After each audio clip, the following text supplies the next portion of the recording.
যে ফুল যোগ যোগান্তরে খুশবু ছড়ায়, যে ফুল যোগ যোগান্তরে খুশবু ছড়ায়, এঁকেছি সে ফুল মোরা, এঁকেছি সে ফুল মোরা মনেরি কাবাই, যে ফুল যোগ যোগান্তরে খুশবু ছড়ায়। আল্লাহুম্মা। আলোচনার সূচনায় আমি আপনাদেরকে অভিনন্দন জানাচ্ছি, মোবারকবাদ জ্ঞাপন করছি। রব্বুল আলামিনের শেখানো ভাষায় বলছি, আসসালামু আলাইকুম ওয়া রাহমাতুল্লাহি ওয়া বারাকাতুহু। সম্মানিত আমার যশোরের ভাইয়েরা, আপনার সকলে কেমন আছেন? রব্বুল আলামিন আমাকেও ভালো রেখেছেন, বলি আলহামদুলিল্লাহ। আবারও বলছি আলহামদুলিল্লাহ। এই যে আমরা ভালো আছি, আমাদেরকে ভালো রাখার একমাত্র কেবলমাত্র কর্তৃত্ব কার হাতে? যে রব্বুল আলামিন আমাদেরকে ভালো রেখে সুস্থ রেখে সারাদিনের হাজারো কর্মব্যস্ততার পর ক্লান্ত শরীর নিয়ে যে সময়টাতে ঘরে থাকার কথা, ঠিক সেই সময়টাতে ঘরের আকর্ষণকে প্রত্যাখ্যান করে কোরআনের আকর্ষণে যে মহান মুনিব আমাদেরকে এই কোরআনের বাগানে আসার বসার এবং কোরআনুল কারীম থেকে কিছু কথা বলবার ও শুনবার মতো তৌফিক দান করলেন, সেই মহান মুনিবের দরবারে শুকরিয়া আদায় করে আমরা সকলে একযোগে বলে উঠছি আলহামদুলিল্লাহ। আবারও বলছি আলহামদুলিল্লাহ। আল্লাহু আকবার। লা ইলাহা ইল্লাল্লাহু আল্লাহু আকবার ওয়ালিল্লাহিল হামদ ওয়ালিল্লাহিল হামদ। আমরা কৃতজ্ঞতা আদায় করলাম কার? জীবনের প্রত্যেকটা ক্ষেত্রে একজনের প্রশংসা হবে, তিনি কে? আল্লাহ। আমাদেরকে সৃষ্টি করেছেন কে? Allah is the creator of all creations. যত সৃষ্টি আছে সব সৃষ্টি আল্লাহ করেছেন। কাজেই এই পৃথিবীতে প্রশংসা যদি করতে হয়, প্রশংসা কেবল আল্লাহর হবে। আল্লাহ ব্যতীত অন্য কেউ প্রশংসিত হতে পারে। None can be praised, only Allah will be praised. সবাইকে চিৎকার দিয়ে বলি আল্লাহু আকবার, আল্লাহু আকবার। এই যে আমরা আল্লাহর বরত্বের ঘোষণা দিলাম, আল্লাহর কৃতজ্ঞতা আদায় করলাম, শুধুমাত্র আমরাই যে আল্লাহর কৃতজ্ঞতা আদায় করি, আমরাই যে আল্লাহর বরত্বের ঘোষণা দেই তা কিন্তু নয়। জগৎ সমূহে যত সৃষ্টি আছে প্রত্যেকটা সৃষ্টি সব সময় একজনের তাসবিহ জ্ঞাপন করছে, তিনি কে?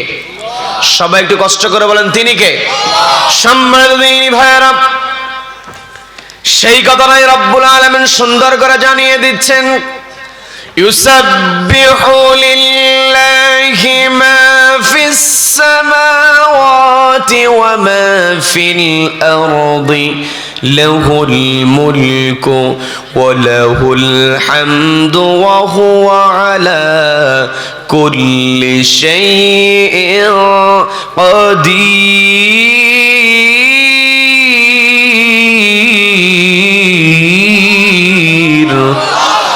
আল্লাহ বলছেন, ইউসাব্বিহু লিল্লাহি মা ফিস সামাওয়াতি ওয়া মা ফিল আরদ। আসমান এবং জমিনে যা কিছু আছে ইউসাব্বিহু লিল্লাহি, একমাত্র আল্লাহর তাসবিহ জ্ঞাপন করে। লাহুল মুলক, কারণ হলো রাজত্ব একমাত্র একজনের হাতে, তিনি কে? সবাই একটু কষ্ট করে কথা বলেন, তিনি কে? রাজত্ব যার হবে। ওয়ালাহুল হামদ, প্রশংসা তারই হবে। এর কারণটা হলো ওয়া হুয়া আলা কুল্লি শাইইন কাদির। যত শক্তি আছে, যত ক্ষমতা আছে, সকল শক্তি এবং ক্ষমতার উপর একজন সমাসীন রয়েছেন, তিনি কে? সবাই একটু কষ্ট করে বলেন, তিনি কে? তার মানে আমরা যারা ঈমানদার, আমাদের বিশ্বাস হলো, আমাদের সকলের স্বীকারোক্তি হলো, আমি আপনি বিশ্বাস করি, আমি আপনি স্বীকার করি সকল ক্ষমতা সকল শক্তির একমাত্র উৎস হলো আল্লাহ। আল্লাহ ব্যতীত অন্য কেউ শক্তির উৎস ক্ষমতার উৎস কখনো হতে পারে। আল্লাহ ব্যতীত অন্য কাউকে যদি কেউ কখনো ক্ষমতার উৎস কিংবা শক্তির উৎস মনে করে, বুঝতে হবে তার ইমানে ভেজাল আছে। কথা বলেন ঠিক কিনা? আল্লাহ আমাকে আপনাকে পৃথিবীতে পাঠিয়েছেন। এই পৃথিবীর যত সৃষ্টি আছে প্রত্যেকটা সৃষ্টির মধ্যে রব্বুল আলামিন আমাকে আপনাকে শ্রেষ্ঠ বানালেন। বলেন না সুবহানাল্লাহ। শ্রেষ্ঠ সৃষ্টি মানুষ হওয়ার জন্য আমরা আল্লাহর কাছে কোনো দরখাস্ত করি নাই। বিনা দরখাস্তে রব্বুল আলামিন আমাকে আপনাকে শ্রেষ্ঠ সৃষ্টি বানিয়েছেন। যত সৃষ্টি আছে প্রত্যেকটা সৃষ্টির উপরে রব্বুল আলামিন আমাকে আপনাকে সম্মানিত করেছেন। রব্বুল আলামিন সুন্দর করে বলছেন, ওয়ালাকাদ কাররামনা বনি আদম ওয়া হামালনাহুম ফিল বাররি ওয়াল বাহরি ওয়া রাযাকনাহুম মিনাত তাইয়্যিবাত।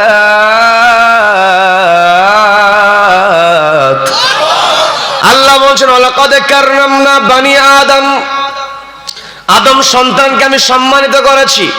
ওয়া হামালনাহুম ফিল বাররি ওয়াল বাহর, মাটিতে এবং পানিতে চলার জন্য আমি তাদেরকে বাহন দিয়েছি। আমি আপনি দেশের এক প্রান্ত থেকে আরেক প্রান্ত চলে যেতে পারি, আমাদের বাহন আছে না নেই? আমি আপনি এক দেশ থেকে আরেক দেশে মুহূর্তের মধ্যে চলে যেতে পারি। হাজার হাজার মাইলের পথ বিমানে চড়লে অল্প সময়ের মধ্যে পাড়ি দিতে পারি। কি কথা বলেন? এই যে বিমানের পাইলট বিমানটাকে নিয়ন্ত্রণ করছে, এই বিমানটাকে নিয়ন্ত্রণ করার জন্য পাইলটকে একজন মেধা দিয়েছেন। তিনি কে? সবাইকে বলতে হবে তিনি কে?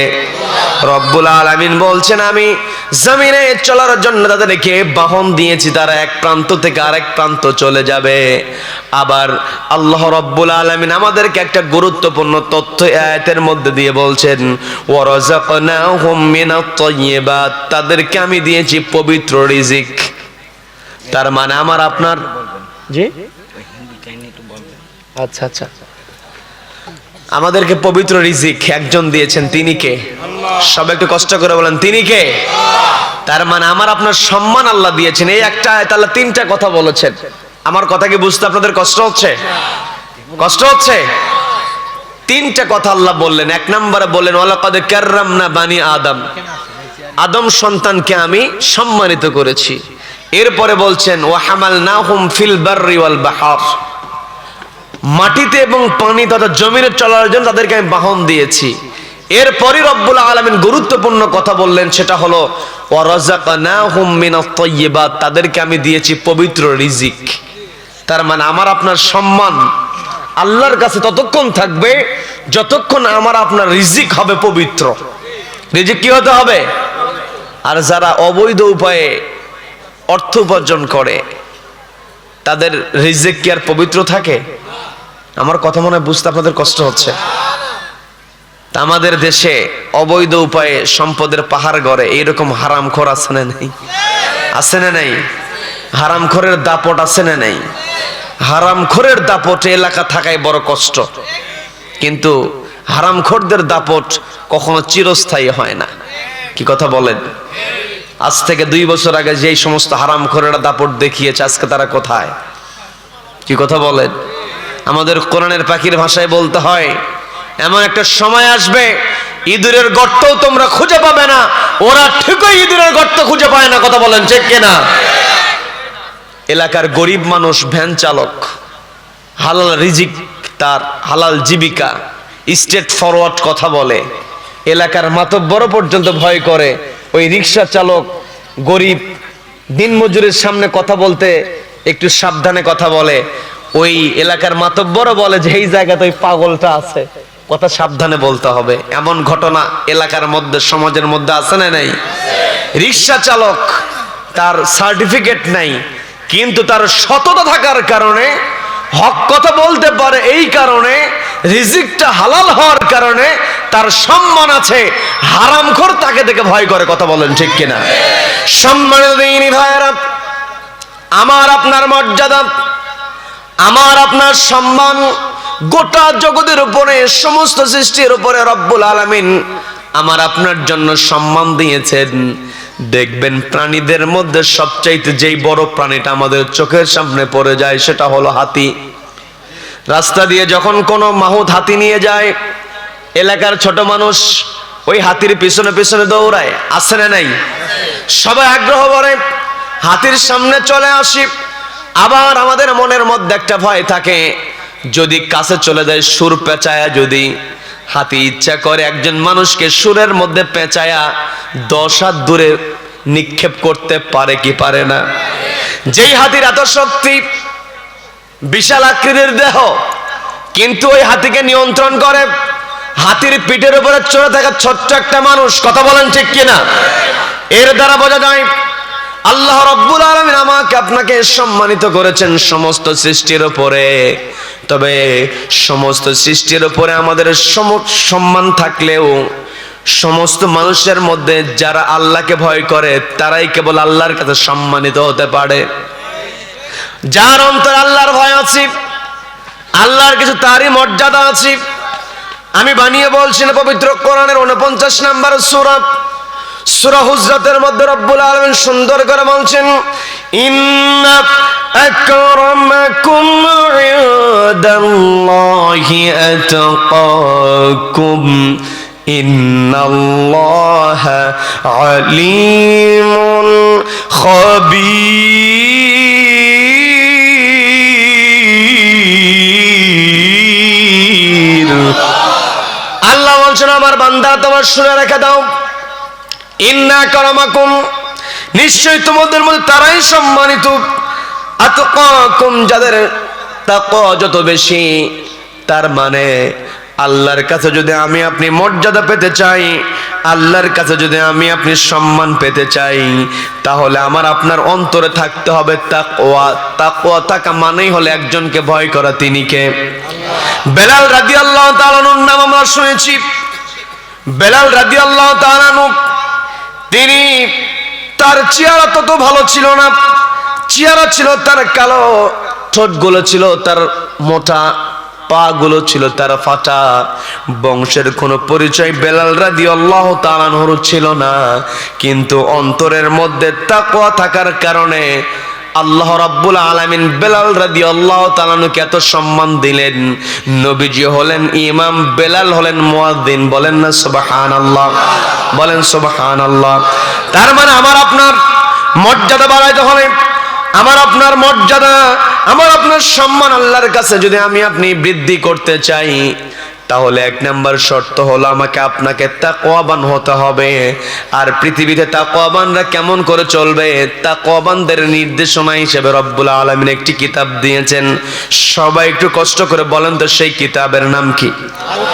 রব্বুল আলামিন সুন্দর করে বলছেন, যালিকাল কিতাবু লা রাইবা ফীহি হুদাল লিল মুত্তাকিন।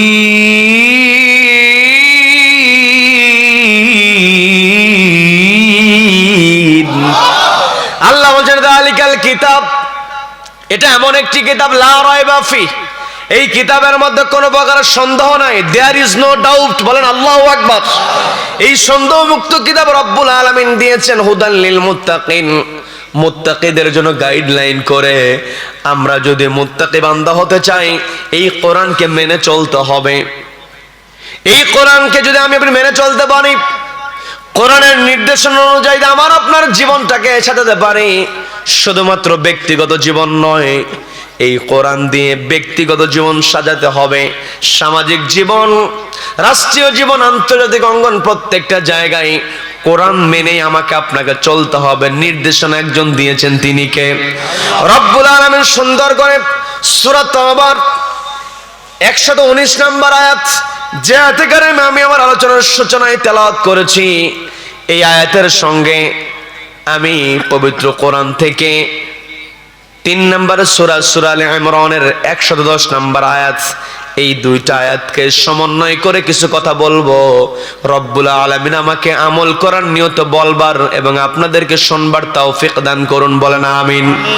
সম্মানিত আমার দ্বীনি ভাইরা, আল্লাহ রাব্বুল আলামিন সূরা তাওবার মধ্যে সুন্দর করে আমাকে আপনাকে ডাক দিয়ে বলছেন, আয়াত নম্বর 119 রব্বুল আলামিন বলছেন, ইয়া আইয়ুহাল্লাযীনা তাকুল্লাহা ওয়া কুনু মা'আস সাদিকিন।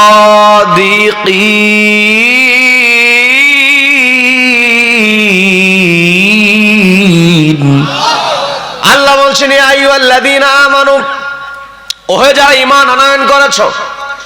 এই আয়াতে আল্লাহ সবাইকে ডাক দেন নাই। কোরআনের কোন কোন জায়গায় রব্বুল আলামিন বলছেন ইয়া আইয়ুহান নাস, সমস্ত মানব জাতিকে আল্লাহ ডাক দিয়েছেন। কোন কোন জায়গায় রব্বুল আলামিন ইয়া আইয়ুহাল কাফিরুন বলেছেন, কাফেরদেরকে ডাক দিয়েছেন। কোন কোন জায়গায় রব্বুল আলামিন মুনাফিকদেরকে ডাক দিয়ে কথা বলেছেন।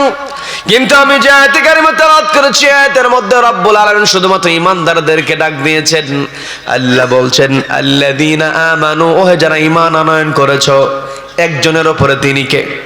সবাই কষ্ট করে বলেন তিনি কে? আল্লাহর প্রতি যার ঈমান আছে সে দুনিয়ার কাউকে ভয় করে না। কথা বলেন ঠিক কিনা? আল্লাহ বলছেন আল্লাযীনা আমানু, ওহে যারা ঈমান আনয়ন করেছে, ইত্তাকুল্লাহ, আমি আল্লাহ, আমাকে ভয় করো। আল্লাহকে ভয় করলে মর্যাদা বেড়ে যায়, আমি আপনাদেরকে শুনিয়েছি। দ্বিতীয় নাম্বার, আল্লাহ আমাকে আপনাকে যে অর্ডারটা দিলেন সেটা হলো ওয়া কুনু মা'আস সাদিকিন, সত্যবাদীদের সঙ্গী হয়ে যাও। শুধুমাত্র মুখে বললাম আল্লাহকে ভয় করি, কিন্তু মিথ্যাবাদীদের সঙ্গে চললাম, হারামখোরদের সঙ্গে চললাম, এই আল্লাহর ভয়ের বিন্দু পরিমাণ দাম নাই। কথা বলেন ঠিক কিনা? আল্লাহকে ভয় করলে আল্লাহ বলছেন ও কুনু মা'আস সাদিকিন, সত্যবাদীদের সঙ্গী হয়ে যাও। এখন এই পৃথিবীতে সবচাইতে মহাসত্য, সর্বশ্রেষ্ঠ সত্য হলো একটি কিতাব। সবাইকে বলতে হবে সেই কিতাবের নাম কি? কোরআন। এই কোরআনে যে সত্য আছে, এই সত্যর চাইতে পৃথিবীতে আর কোনো সত্য হতে পারে নাকি? তার মানে আমাকে আপনাকে বুঝতে হবে ওয়া কুনু মা'আস সাদিকিন, এর দ্বারা বোঝানো হয় কোরআন যাদের সঙ্গে আছে আমাকে আপনাকে তাদের সঙ্গেই থাকতে হবে। কথা বলেন ঠিক কিনা? এই কোরআন নিয়ে আমাকে আপনাকে চলতে হবে।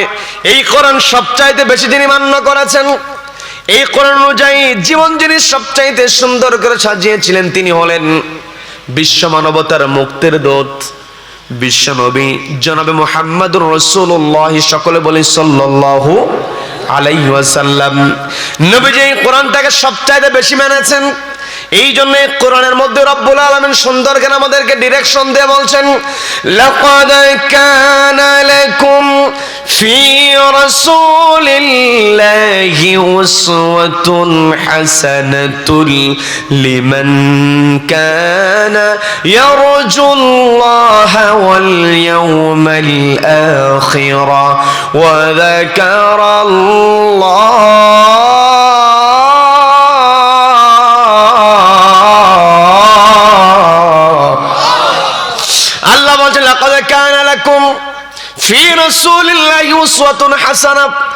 নিশ্চয় আমি রাসূলের মধ্যে রেখে দিয়েছি তোমাদের জন্য উত্তম আদর্শ।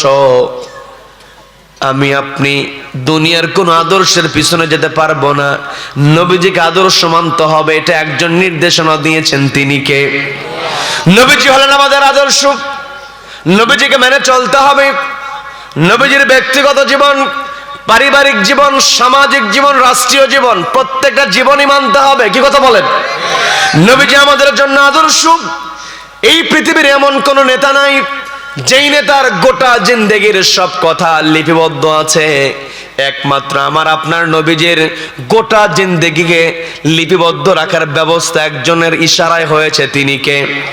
সবাইকে বলতে হবে তিনি কে? দুনিয়াতে আমি আপনি কত নেতা দেখি, নেতার হয়তো 10 বছরের জীবন, 15 বছরের জীবন, শিক্ষকতার জীবন অথবা চাকরি জীবন, এগুলো নিয়ে কিছু জীবনীমূলক বই পাওয়া যায়। কিন্তু আমার আপনার নবীজির জীবনীটা এমন করে তুলে ধরা হয়েছে, নবীজি টয়লেটে কোন পা দিয়ে ঢুকেছেন, টয়লেট থেকে কোন পা দিয়ে বের হয়েছেন, সেটাও লিখিত আকারে আছে। বলেন না সুবহানাল্লাহ। নবীজি তার স্ত্রীর সঙ্গে কেমন আচরণ করেছেন, হাদিস গ্রন্থের মধ্যে এগুলো আছে না নাই? নবীজি প্রতিবেশীর সঙ্গে কেমন সম্পর্ক করেছেন, হাদিস গ্রন্থের মধ্যে পাওয়া যায়। সবকিছু রব্বুল আলামিন আমাদের সামনে তুলে ধরেছেন। এত কিছু স্পষ্ট হওয়ার পরেও যদি আমি আপনি নবীজিকে বাদ দিয়ে অন্য কোন আদর্শের পিছনে দৌড়ায়, তাহলে বুঝতে হবে আমার আপনার মতো কপাল পরা দুনিয়াতে আর একটাও নাই। কথা বলেন ঠিক কিনা? এই কোরআনটা শুধু বুঝলেই হবে না, কোরআনটাকে মানতে হবে। এই কোরআনকে শুধুমাত্র মুখে স্বীকার করলে হবে না, এই কোরআনটাকে সমাজের পাতায় বাস্তবায়ন করতে হবে। আবু জেহেল তো কোরআন বুঝেছে, আবু জেহেল কোরআন ঠিকই বুঝেছি, আপনাদের ঘটনা জানা আছে, বিস্তারিত ঘটনার দিকে আমি যাব না। নবীজি যখন রাতের বেলা কোরআন তেলাওয়াত করতেন, নবীজির ঘরের কোনায় দাঁড়িয়ে দাঁড়িয়ে আবু জেহেল কোরআন তেলাওয়াত শুনেছে, এমন মনোযোগ দিয়েছে, রাত কখন পেরিয়ে গিয়েছে আবু জেহেল বুঝতেই পারে নাই। কি কথা বলেন? আবু জেহেল কোরআন বুঝেছে, কিন্তু ওই হারামখোর হবে। যদি কোরআনটা মেনে নেয় তাহলে তো হারামখোর হওয়ার কোনো সুযোগ নাই। কথা বলেন ঠিক কিনা? আজকে আমার দেশে বড় বড় চেয়ারে বসে কলমের খোঁচা দিয়া লক্ষ লক্ষ কোটি কোটি টাকা আত্মসাৎ করে এমন লোক আছে না নাই? কলমের খোঁচা দিয়ে যে সমস্ত অফিসারেরা লক্ষ লক্ষ টাকা আত্মসাৎ করে নিচ্ছে, জনগণকে অধিকার থেকে বঞ্চিত করছে, এই সমস্ত চোরদের শাস্তি কেমন হবে কোরআনের মধ্যে সেটা আছে না নাই? সবাই কষ্ট করে বলেন আছে না নাই? আল্লাহ রাব্বুল আলামিন নবীজিকে পৃথিবীতে পাঠিয়েছেন, নবীজি সবার জন্য আদর্শ। যখন কোন বিচারক তার চেয়ারে বসবে, বিচারকের চেয়ারে বসার পরে যখন বিচার ফায়সালা করবে, নবীজির জীবনীতে বিচার ফায়সালা আছে না নেই? এই পৃথিবীতে বিচারকের সম্মান আছে, প্রধান বিচারপতি হয়, জেলা জজ হয়, ম্যাজিস্ট্রেট হয়, সম্মান তাদের আছে না নেই? এদের সম্মান দুনিয়াতেও আছে, আখিরাতেও সম্মান হবে। তবে শর্ত হলো ন্যায় বিচার করতে হবে। কথা বলেন ঠিক কিনা? কিয়ামতের কঠিন ময়দানে মানুষ কাউকে স্মরণে রাখবে না, মানুষের শরীরে কোনো পোশাক থাকবে না, মানুষের পায়ে কোনো স্যান্ডেল থাকবে না। ওই দিন কার শরীরে পোশাক নাই এই চিন্তা ওই দিন কেউ করবে না, সবাই শুধু ইয়ানাফসি ইয়ানাফসি করতে থাকবে। কথা বলেন ঠিক কিনা? কি কথা বলেন? ওই দিন সবাই নিজেকে নিয়ে ব্যস্ত হয়ে যাবে। ওই কিয়ামতের কঠিন মুখোমুখি আমাকে আপনাকে হতে হবে। ওই দিন যদি আমি আপনি বাঁচতে চাই, ওই দিন যদি আমি আপনি আমার আপনার সম্মানটাকে রক্ষা করতে চাই, তাহলে এই পৃথিবীতে একজনকে ভয় করতে হবে। তিনি কে? সবাইকে বলতে হবে তিনি কে? আমি যে কথা বলতে নিয়েছিলাম, কিয়ামতের কঠিন ময়দানে যেই দিন কেউ কাউকে চিনবে না, মানুষ নিজের ঘামের মধ্যে সাঁতার কাটতে থাকবে, ওই দিন আল্লাহর আরশের ছায়া থাকবে। আল্লাহর আরশের ছায়ার মধ্যে রব্বুল আলামিন 7 শ্রেণীর মানুষকে জায়গা দেবেন। সবাই কষ্ট করে বলেন তো কয় শ্রেণী? কষ্ট করে বলেন কয় শ্রেণী? 7 শ্রেণীকে জায়গা দেবেন। 1 নাম্বার আল্লাহ বলেছেন ইমামুন আদিলুন, যেই মানুষটা হবে ন্যায়পরায়ণ ইমাম, ন্যায়পরায়ণ শাসক, ন্যায়পরায়ণ বিচারক। তার মানে ন্যায়পরায়ণ বিচারক হলে দুনিয়াতেও যেমন সম্মান আছে, আখিরাতেও সম্মান আছে। কি কথা বলেন? আজকে কষ্ট নিয়ে বলতে হয়, আমার দেশে যারা কলমের খোঁচা দিয়ে লক্ষ লক্ষ টাকার দুর্নীতি করছে, হাজার হাজার কোটি কোটি টাকা আত্মসাৎ করে ফেলছে, এদের কিন্তু সবারই সার্টিফিকেট আছে, কেউ কিন্তু মূর্খ নয়। কি কথা বলেন? আমার কথা বুঝতে কষ্ট হচ্ছে? আলোচনা চলবে? চলবে। কতক্ষণ? সারা রাত। এই চাচা বলছে সারা রাত, সারা রাত চলবে, সারা রাত চলবে, হুজুর মরবে।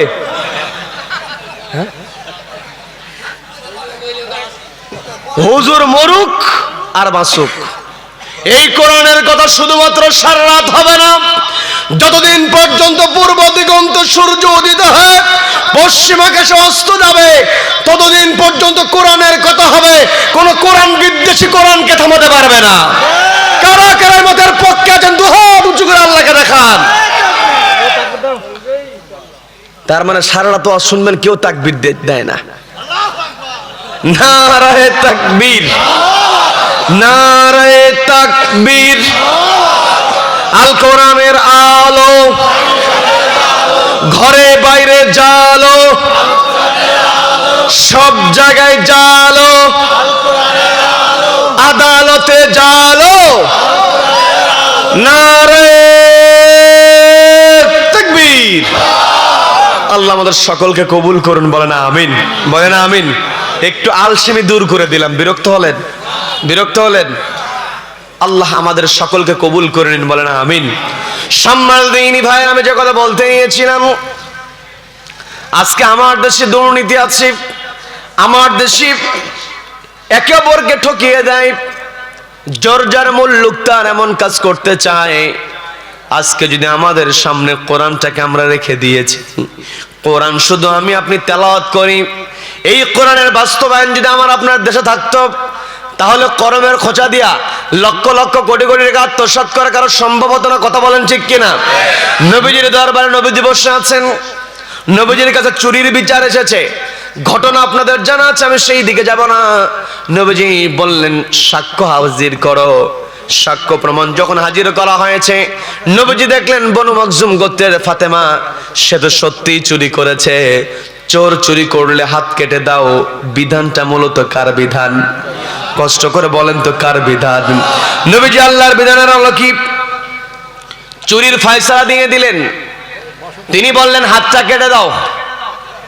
যখন হাত কেটে দেওয়ার বিধান দিয়েছেন, ওই সম্ভ্রান্ত ঘরের মহিলা, সম্পদের অভাব তো তার নাই, বংশের লোকজনের চিন্তা হলো নবীজি রায় দিয়েছে, এই রায়ের বিরুদ্ধে তো কোনো কথা বলা যাবে না।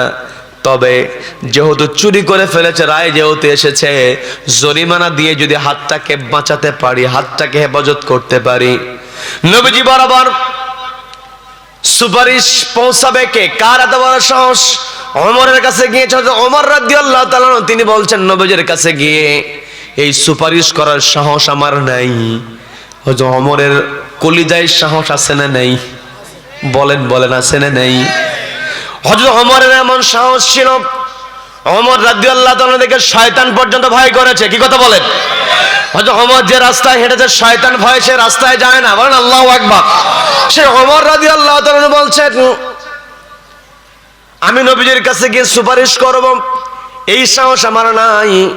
নবীজির নাতি ছিলেন ওসামা ইবনে যায়েদ রাদিয়াল্লাহু তাআলা আনহু। তিনি তখনও প্রাপ্তবয়স্ক হয়ে ওঠেন নাই, ভারত তো তার মধ্যে আসে নাই।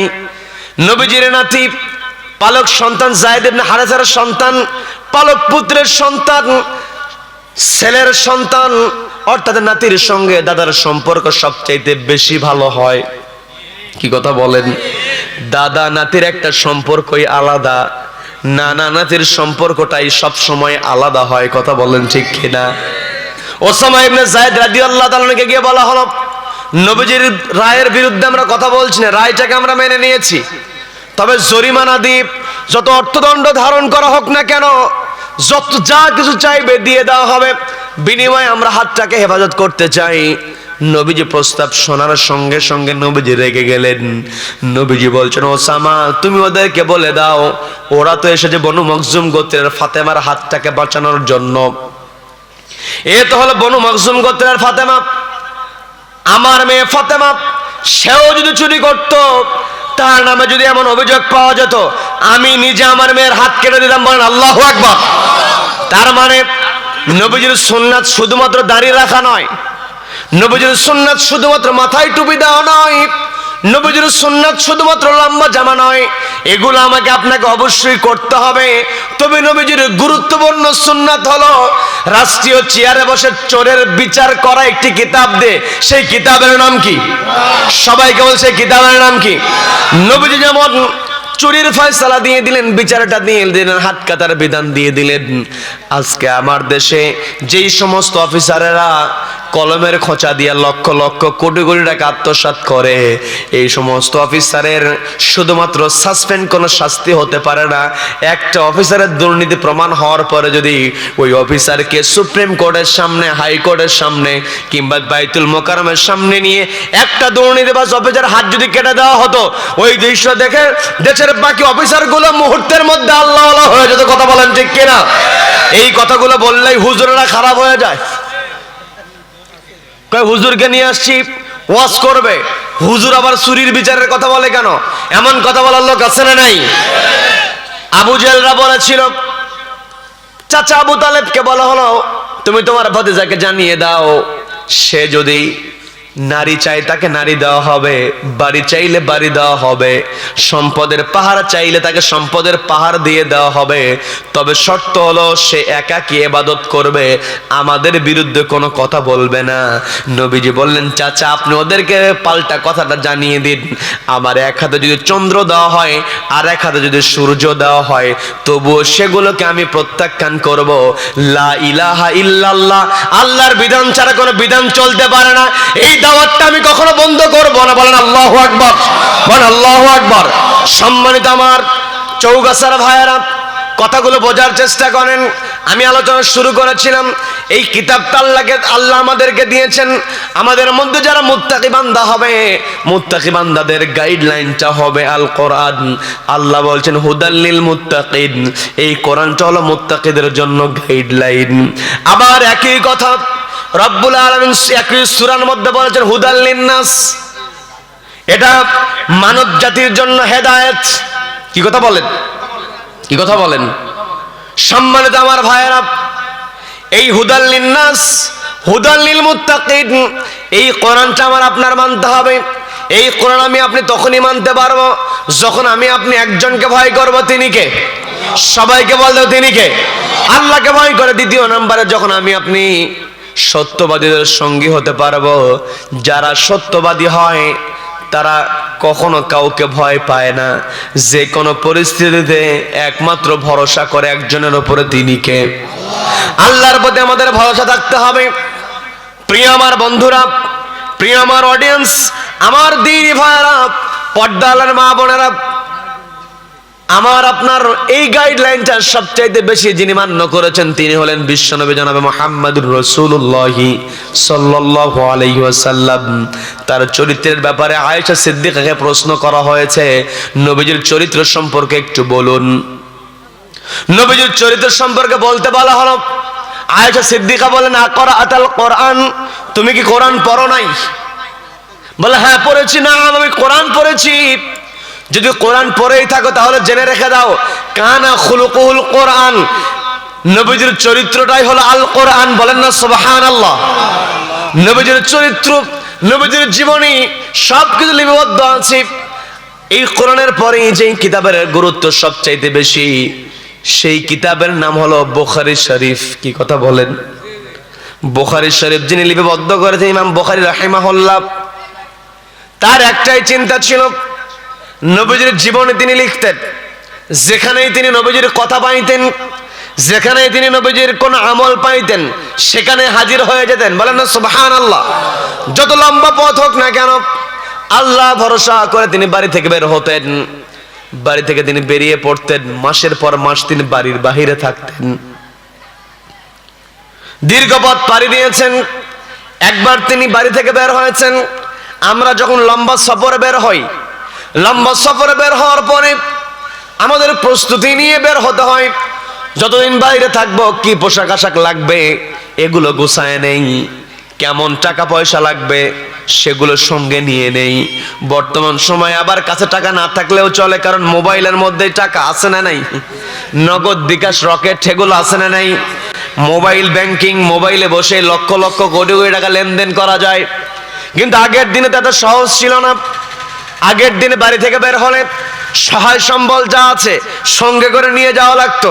ইমাম বুখারী তিনি জানতে পেরেছেন বহুদূর তাকে যাইতে হবে, একটা জায়গায় গেলে তিনি নবীজির মুখ নিশ্চিত কথা তিনি জানতে পারবেন, নবীজির আমল সম্পর্কে তিনি জানতে পারবেন।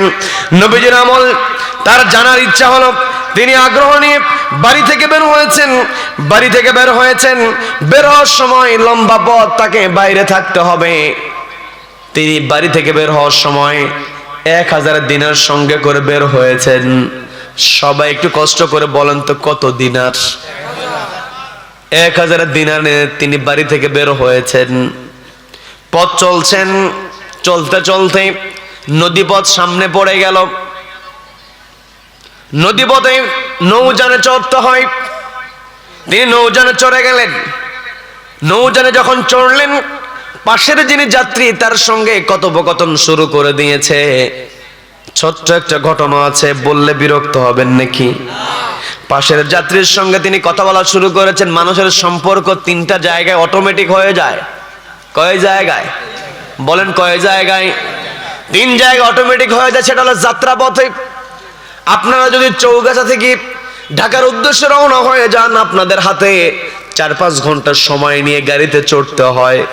কি কথা বলেন? 4-5 ঘন্টা পাশের যাত্রী কোনোদিনে দেখা হয় নাই। দুইজনের মধ্যে এমন গল্প শুরু হয়েছে, একটা পর্যায়ে রাতের বেলা ঢাকায় পৌঁছে গিয়েছে। পাশের যাত্রী বলছে, ভাই আপনি রাত করে এত দূর যাবেন, যাওয়ার দরকার নাই, আমার বাড়ি কাছেই আছে। আজকে রাতে আমার বাড়িতে মেহমান হয়ে আগামীকালকে আপনি আপনার কাজ করিয়েন। এমন ঘটনাও কিন্তু ঘটে। কি কথা বলেন? আর একটা হলো হসপিটালে গেলে, এখানে বিড়ি খায় কে এখানে আশেপাশে? হ্যাঁ না, বিড়ির গন্ধ আসছে আমার নাকে। বিড়ি যাই খায় ভাই, একটু দূরে গিয়ে খান। পিছনে বিড়ি খাচ্ছে, বিড়ি দূরে গিয়ে খান। সম্মানিত দিনী ভাইয়েরা, বিরক্ত হলেন? বিরক্ত হলেন? সম্মানিত আমার দিনী ভাইয়েরা, পর্দালের মা বোনেরা, মানুষের সম্পর্ক হয় যাত্রাপথে, আর একটা সম্পর্ক হয় হসপিটালে। কি কথা বলেন? কোনোদিনও দেখে নাই পাশের বেডের রোগী, এমন সম্পর্ক হয়েছে মনে হয় নিজের রক্তের চাইতে ভালো সম্পর্ক। আছে না নাই? তারপরে হসপিটালের সম্পর্ক হয়। আরেকটা সম্পর্ক হয়, সেটা হলো জেলখানায়। জেলখানায় সম্পর্ক, হ্যাঁ, একুরেট জায়গা। তো জেলখানা থাকার দরকার আছে না নাই? অপরাধীরা অপরাধ করবে, আলোচনা ধীরে ধীরে শুরু হচ্ছে। বিরক্ত হচ্ছেন? আলোচনা কিন্তু শুরু হচ্ছে, এখনো শুরু হয় না, শুরু হওয়ার পথে। বলি আলহামদুলিল্লাহ, বলি আলহামদুলিল্লাহ। আল্লাহ আমাকে আপনাকে বলছেন, অকুনু মা'আস সাদিকিন, সত্যবাদীদের সঙ্গী হও। আর সত্যবাদীদের সঙ্গী হওয়ার পরে তোমাদের কর্মসূচি হবে দুইটা। কয়টা কর্মসূচি? দুইটা কর্মসূচি। রব্বুল আলামিন বলছেন, কুনতুম খায়রা উম্মাতিন উখরিজাত লিন-নাসি তা'মুরুনা বিল মা'রুফি ওয়া তানহাউনা 'আনিল মুনকারি ওয়া তু'মিনুনা বিল্লাহ।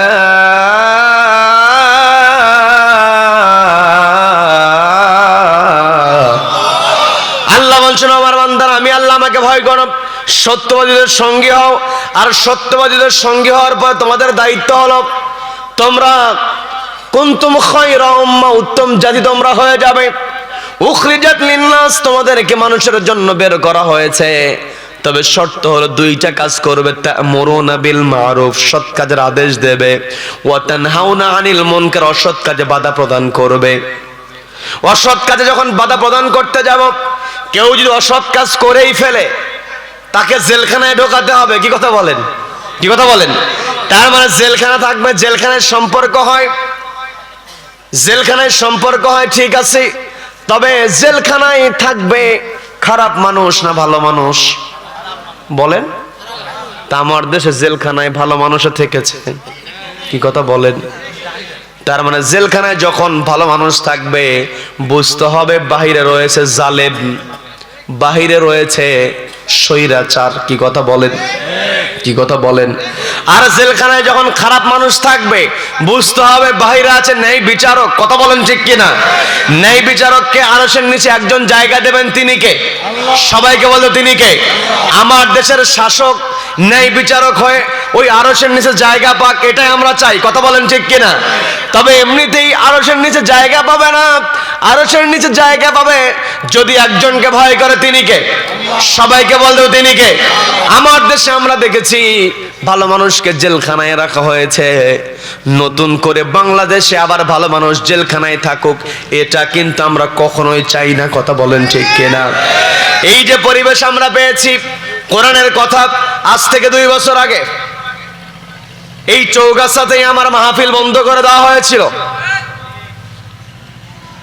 এই কোরআনের বাধা, কোরআনের মাহফিলে বাধা আসুক নতুন করে, ওই সুযোগ আর বাংলার জমিনে দেওয়া যাবে না। কথা বলেন ঠিক কিনা? আমরা ঐক্যবদ্ধ হব, একমাত্র ভয় করবে একজনকে, তিনি কে? নতুন করে কেউ স্বৈরাচার হোক, এই দেশে নতুন করে কেউ কোরআনের উপরে চক্ষু রাঙ্গানি দেবে, এটা আমরা সহ্য করব না। কি কথা বলেন? এটার জন্য শুধু মুখে কথা বললে হবে না, শুধু মাহফিলের মধ্যে ঠিক বললে হবে না। কথা বলেন ঠিক কিনা? নিজের ব্যক্তিগত জীবন, পারিবারিক জীবন, সামাজিক জীবন সুন্দর করে সাজাতে হবে। ও আমার পর্দার মা বোনেরা, ও আমার জগদীশপুরের মা বোনেরা, কথাগুলো বোঝার চেষ্টা করুন। চৌগাছার মা বোনেরা, আপনাদেরকে এগিয়ে আসতে হবে।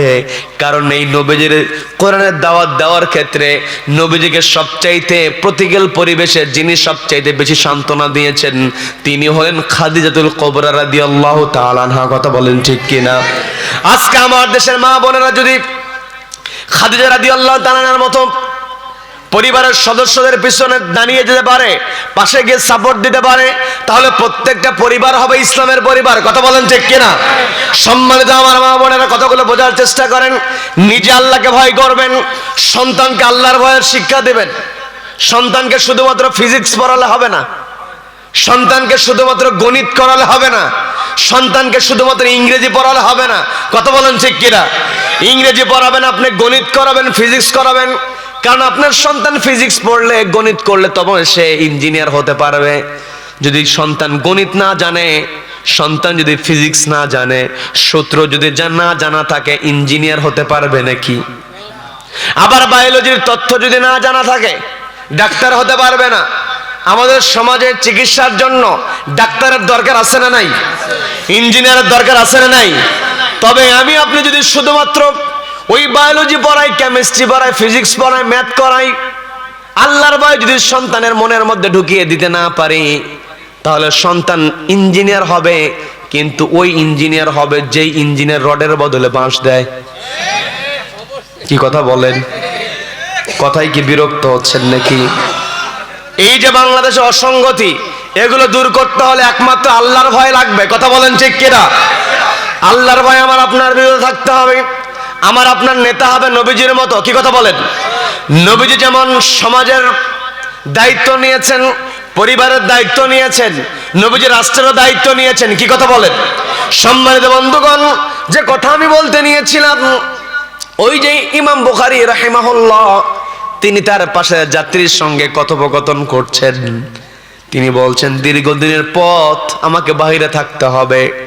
গল্পের পর্যায়ে এক পর্যায়ে তার কাছে 1000 দিনার আছে, এটা তিনি তার পাশের যাত্রীকে বলে দিয়েছেন। আমরা যখন যাত্রাপথে যাই, আমার আপনার পকেটে কত টাকা আছে আমরা বলি নাকি? এটা গোপন রাখি। কিন্তু ইমাম বুখারী তিনি সহজ সরল মানুষ ছিলেন। গল্পের একটা পর্যায়ে তিনি যখন পাশের যাত্রীকে জানিয়ে দিয়েছেন আমার কাছে 1000 দিনার আছে, ইমাম বুখারী তিনি তার ভালো মন নিয়ে কথাটা বলেছেন। কিন্তু পাশের যিনি যাত্রী, তার মনটা তো তিনি জানে না। যখনই শুনেছে আমার পাশের যাত্রীর কাছে 1000 দিনার আছে, তখন থেকে ওর টেনশনের আর শেষ নাই, কেমন করে 1000 দিনার হাতায় নেওয়া যায়। আমার সমাজে কিছু মানুষ আছে, কেউ বিপদে পড়েছে, যদি বুঝতে পারে কমিশন খাওয়ার জন্য হাজির হয়ে যায়। আছে না নাই? আছে না নাই? এই কমিশন খোরদেরকে চিহ্নিত করতে হবে। এদের সঙ্গে মুসলমান কখনো যেতে পারে না। কথা বলেন। আমাদেরকে সচেতন হতে হবে। এই 24-এর আন্দোলনে রক্ত ঝরানো হয়েছে, এই দেশে রক্ত ঝরেছে, এই দেশে আমরা স্বাধীন হয়েছি 47-এ ব্রিটিশদেরকে খেদানোর পরে। আমরা প্রকৃত স্বাধীনতা পাই নাই। ওই পাকিস্তানিরা আমাদের উপরে শোষণ করেছিল। কি কথা বলেন? আমাদের উপরে শোষণ চলেছে। 71-এ আমরা পৃথক হয়েছি, কিন্তু ভারতীয় আগ্রাসন আমাদের উপরে বন্ধ হয় নাই। কি কথা বলেন? এই 24-এ ভারতীয় আগ্রাসন দূর হয় নাই, তবে আগ্রাসনের খুঁটিটা নড়বড়ে হয়েছে। কি কথা বলেন? এই নড়বড়ে খুঁটিকে আর শক্ত হতে দেওয়া যাবে না। হাদিকে গুলি করে এই বাংলার যুবকদেরকে থামানো যাবে না। কথা বলেন ঠিক কিনা? সম্মানিত বন্ধুগণ, আমাকে আপনাকে এই পৃথিবীতে রব্বুল আলামিন পাঠিয়েছেন। আমার আপনার কর্মসূচি দুইটা, সবাই দুইটা। একটা কর্মসূচি সৎ কাজের আদেশ দেওয়া, আর একটা কর্মসূচি অসৎ কাজে বাধা প্রদান করা। কি কথা বলেন? যেখানে অন্যায় দেখব সেখানে বাধা প্রদান করব। যদি কোনো বাধা আসে, যদি কোনো কষ্ট আছে, আমার আপনার কষ্টকে ভয় করা যাবে না। আমার আপনার পুরস্কার লাভ, আমার আপনার পুরস্কারের আশা, আমার আপনার ভরসা, আমার আপনার আশ্রয়স্থল একমাত্র একজন, তিনি কে? সবাই কষ্ট করবেন, তিনি কে? ওয়ালা রাব্বিহিম ইয়াতাওয়াক্কালুন। আমি আপনি আল্লাহর উপরে ভরসা করব, আল্লাহর কাছে আমার আপনার চাওয়া হবে। দুনিয়ার কোনো মানুষ আমার আপনার কাছে থাকবে না, সবাই এক এক করে আমার আপনার কাছ থেকে চলে যাবে, কিন্তু আমার আপনার রব কখনো আমাকে আপনাকে ছেড়ে যাবে না। কি কথা বলেন? আমার আপনার রব আমাকে আপনাকে দয়া করেছেন, এই জন্য আমি আপনি আজও বেঁচে আছি। কত নাফরমানি করি, একবার চোখ বন্ধ করলে আমি আপনি যদি আমার আপনার গুনাহের দিকে তাকাই, এমনও গুনাহ আছে যদি নিজের বাপ মাকে বলা হয় বাপ মা বাড়িতে থাকতে দেবে না, বলে বের হয়ে যা। কি কথা বলেন? এমনও গুনাহ করেছে স্ত্রীকে বললে স্ত্রী আর সংসার করবে না। স্ত্রী না জানলেও, বাপ মাও না জানলেও একজন জানেন, তিনি কে? আল্লাহ। সব কিছু জানার পরও বান্দার কাছ থেকে অক্সিজেন কেড়ে নেন নাই। আল্লাহ কত বড় দয়ালু। এই যে আমি আপনি বেঁচে আছি, বেঁচে থাকার জন্য প্রতি মিনিটে পরিবেশ থেকে আমি আপনি 10 লিটার 8 থেকে 10 লিটার অক্সিজেন গ্রহণ করছি প্রতি মিনিটে। বায়োলজিক্যাল সায়েন্স যে তথ্যটা দিয়েছে, একজন মানুষ বেঁচে থাকার জন্য প্রতি মিনিটে 8 থেকে 10 লিটার অক্সিজেন গ্রহণ করে। এখন ঘন্টায় যদি হিসাব করি, 24 ঘন্টা একজন মানুষ বেঁচে থাকার জন্য 10 থেকে 11,000 লিটার অক্সিজেন গ্রহণ করে। আবার এই 10 থেকে 11,000 লিটার যদি অক্সিজেন আমার আপনার পুরো দেহের মধ্যে ঢুকে যায়, আমি আপনি অসুস্থ হয়ে যাব, আমার আপনার দেহ বিকল হয়ে যাবে। রব্বুল আলামিন হাজার হাজার লিটার অক্সিজেন থেকে মাত্র 500 লিটার অক্সিজেন সাকনার মাধ্যমে, রেসপিরেটরি সিস্টেমের মাধ্যমে পরিশোধন করে আমার আপনার দেহের মধ্যে ঢুকায়া দেন। বলেন না সুবহানাল্লাহ, বলেন সুবহানাল্লাহ। যদি আমাকে আপনাকে এই জায়গাতে অল্প বয়সী বাচ্চা থেকে শুরু করে বৃদ্ধ মুরব্বীরা পর্যন্ত বসে আছেন, মায়ের পেট থেকে যেই দিন আমি আপনি দুনিয়াতে এসেছি ওই দিন থেকে নিয়ে আমার আপনার বয়স যতই হোক না কেন, আজকে পর্যন্ত কত লিটার অক্সিজেন আমি আপনি পরিবেশ থেকে নিয়েছি, এই প্রশ্ন যদি আমাকে করা হয়, আপনাকে যদি করা হয়, আমি আপনি জবাব দিতে পারবো নাকি? এই জন্য আল্লাহ বলছেন, ওয়া ইন তাউদ্দু নি'মাতাল্লাহি লা তুহসুহা ইন্নাল্লাহ লাগফুরুর রাহিম।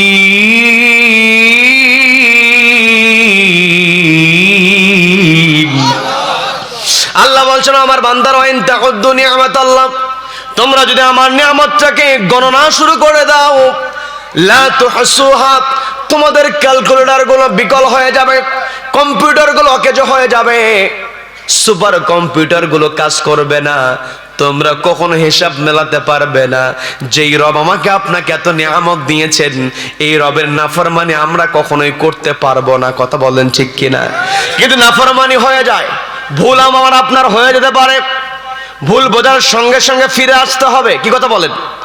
ভুল বোঝার সঙ্গে সঙ্গে ফিরে আসবে মুমিন, আর ভুল করার পরে ভুলের উপর অটল থাকে, ওই হচ্ছে আল্লাহর নিকৃষ্ট বান্দা। কথা বলেন ঠিক কিনা? কি কথা বলেন? যেই ব্যক্তি ভুল বোঝে এবং ফিরে আসে, ওই হচ্ছে আল্লাহর পছন্দের মানুষ। ভুল করবে, তবে ভুল বুঝতে হবে, বোঝার পরে ফিরে আসতে হবে, ওই হলো মানুষ। আর ভুল বোঝার পরে যে ফিরে না আসে, ও যে নিকৃষ্ট জানোয়ার, এমনকি জন্তু জানোয়ার চাইতে অধম। বলেন না আউযুবিল্লাহ। এটা আমার কথা না, আল্লাহ বলছেন বালহুম আদল। ভুল বোঝার পরও যে ভুল সংশোধন করবে না, ওর চাইতে পশু ভালো আছে। কি কথা বলেন?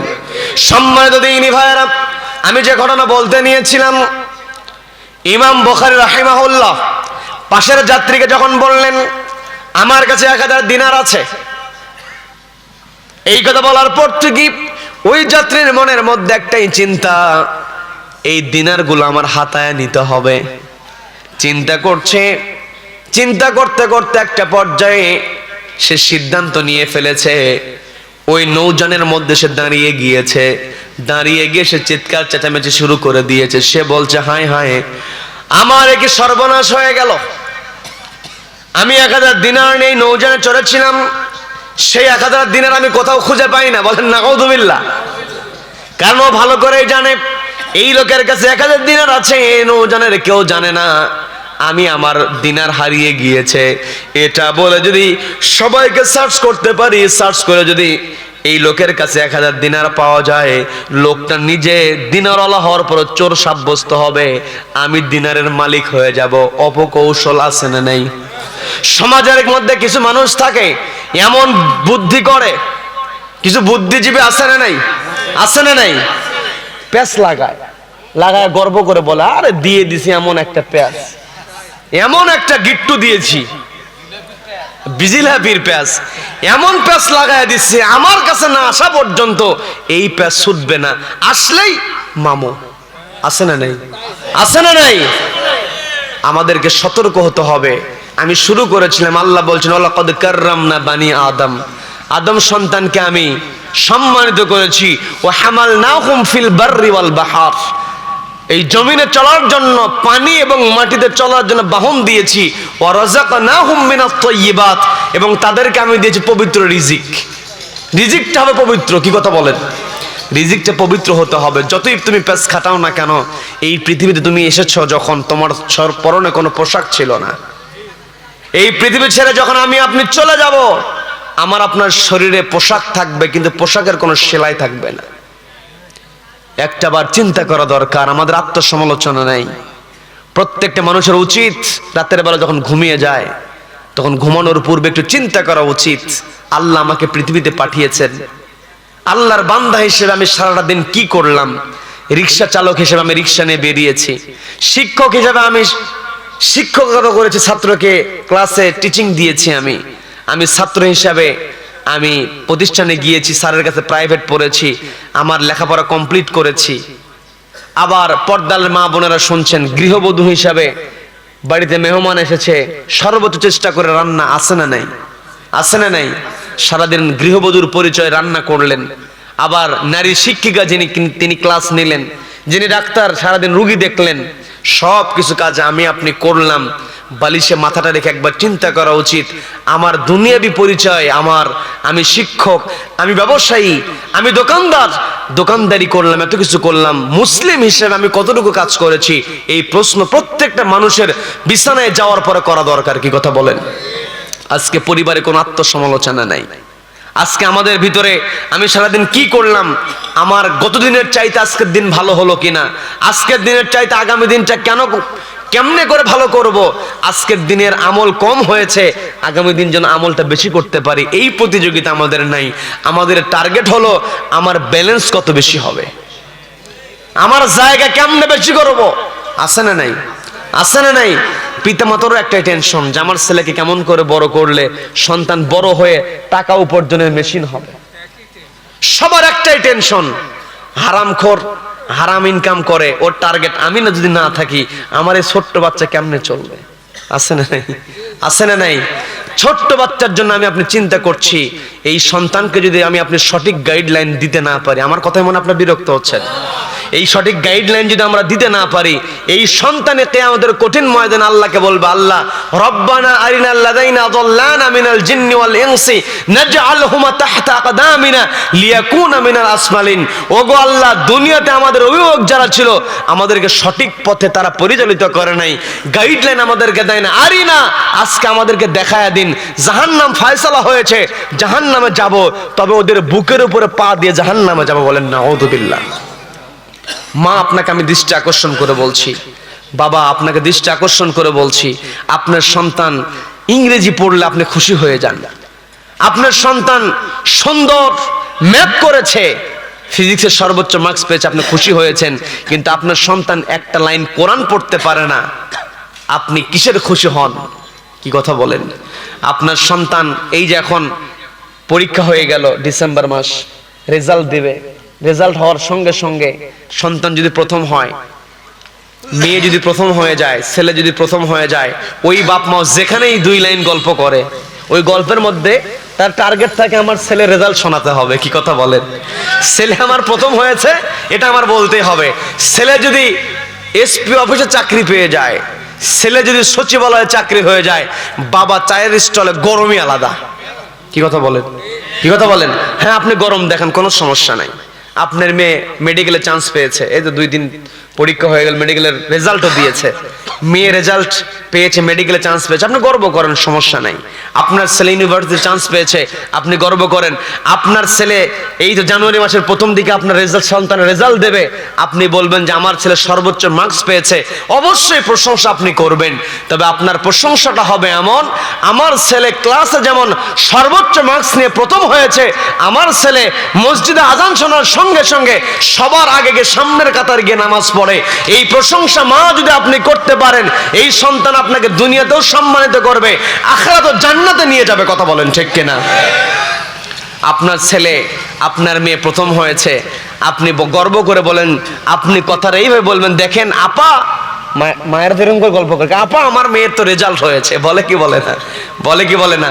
আপনি বলেন যে দেখেন আমার মেয়ে ক্লাসে প্রথম হয়েছে, তবে শুধু সে ক্লাসে প্রথম না, ওর পরীক্ষায় যত চাপই থাকুক না কেন, ওর লেখাপড়া যত চাপই থাকুক না কেন, যখন ও মসজিদের আজান শোনে, ও সব কিছু বাদ দিয়ে ওযু বানিয়ে জায়নামাজ বিছিয়ে নামাজ আদায় করে সেজদা দেয় একজনকে, তিনি কে? এই প্রশংসা যদি কোনো পিতামাতা তার মেয়ের জন্য করতে পারে, ওই মেয়ে দুনিয়াতেও পিতামাতাকে সম্মানিত করবে, আখিরাতেও জান্নাতের জন্য সুপারিশ করবে একজনের কাছে, তিনি কে? সবাইকে বলতো তিনি কে? সম্মানিত ভাইরা, এতক্ষণ আমি আপনাদেরকে এই কথাটাই বোঝানোর চেষ্টা করলাম। আল্লাহ আমাকে আপনাকে বলছেন, ইয়া আইয়ুহাল্লাযীনা আমানুত্তাকুল্লাহ, তোমাদের মধ্যে যারা আমার প্রতি ঈমান আনয়ন করেছো, আমি আল্লাহ আমাকে ভয় করো। ও কুনু মা'আস সাদিকিন, সত্যবাদীদের সঙ্গী হয়ে যাও। ও আমার পর্দার মা বোনেরা, যেই ব্যক্তি আল্লাহকে ভয় করবে, ওই ব্যক্তি কখনো নামাজটাকে মিস করতে পারবে না। কথা বলেন ঠিক কিনা? যেই ব্যক্তি আল্লাহকে ভয় করবে, ওই ব্যক্তি কখনো মানুষকে ঠকাতে পারবে না। যেই ব্যক্তি আল্লাহকে ভয় করবে, সে কখনো অহংকার করতে পারবে না। আমার আপনার নবী, আমার আপনার জন্য আদর্শ। নবীজি কখনো অহংকার করেন নাই, নবীজি গরিব ধনী উঁচু নিচে কাউকে ভেদাভেদ করেন নাই। নবীজি শরীরে পোশাক নাই এমন মানুষকেও পর্যন্ত সম্মান দিয়েছেন, বলেন না সুবহানাল্লাহ। নবীজি একবার তাবুক অভিযানে বের হয়েছেন, অনেক লম্বা ঘটনা। সাহাবীদেরকে নবীজি দাঁড় করিয়ে দিয়েছেন। দেখবেন সেনাবাহিনীর যখন ট্রেনিং হয়, যখন অ্যাসেম্বলি হয়, সেনাবাহিনীর দিকে না যায়, স্কুলগুলোতে অ্যাসেম্বলি আছে না নাই? পিটির জন্য, অ্যাসেম্বলির জন্য একজন শিক্ষকই থাকে আলাদা।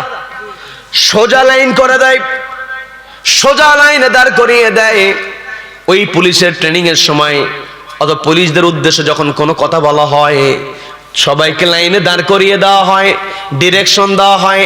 আর্মিতে, পুলিশের, সেনাবাহিনীতে ডিরেকশন দেওয়ার জন্য সবাইকে লাইনে সোজা করে দাঁড়িয়ে দেওয়া হয়।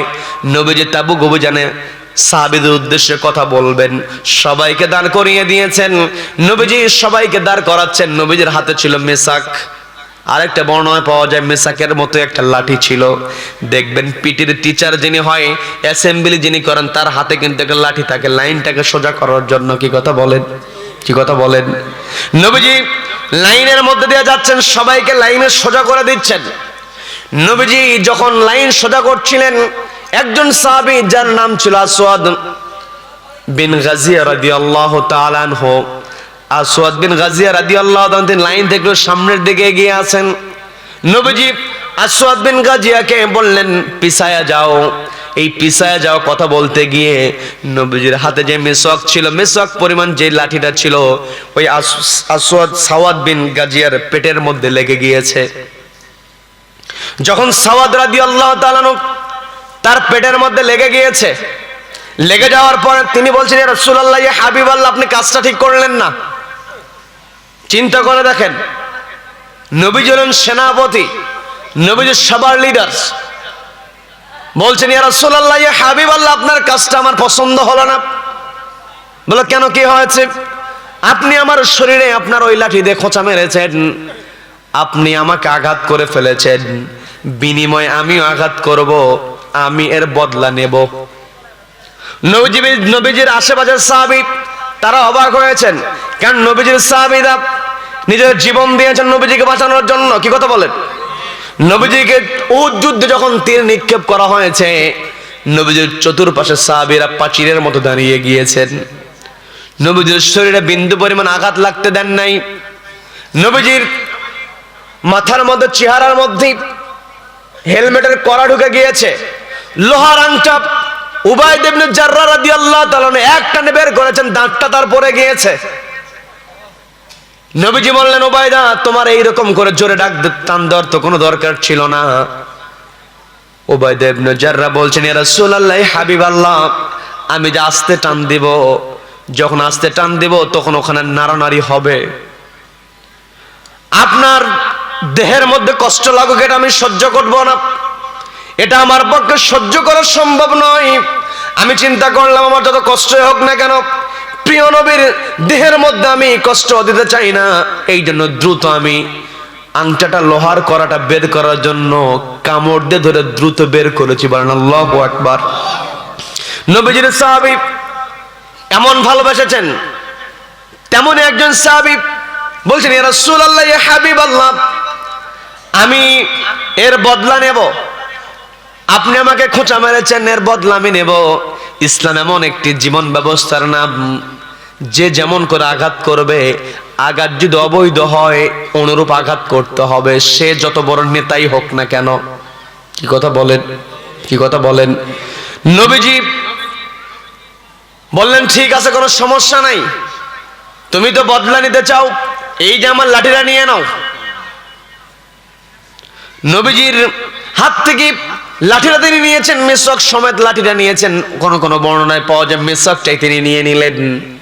নেওয়ার পরে বলছেন, ইয়া রাসূলুল্লাহ, ইয়া হাবিবাল্লাহ, এমন করে তো হবে না, আপনি আমাকে যখন খোঁচা দিয়েছেন, ওই খোঁচাটা যখন দেওয়া হয়েছে, আমার শরীরে তো পোশাক নাই, আপনার ওই মেসওয়াকটা সরাসরি আমার দেহের মধ্যে লেগেছে, এখন তা আপনার দেহে আছে পোশাক, আমি যদি আপনাকে খোঁচা দেই তাহলে আপনার সরাসরি চামড়ায় লাগবে না, লাগবে আপনার কাপড়ে, আমি জায়গাটা উন্মুক্ত চাই। বলেন আল্লাহু আকবার, বলেন আল্লাহু আকবার।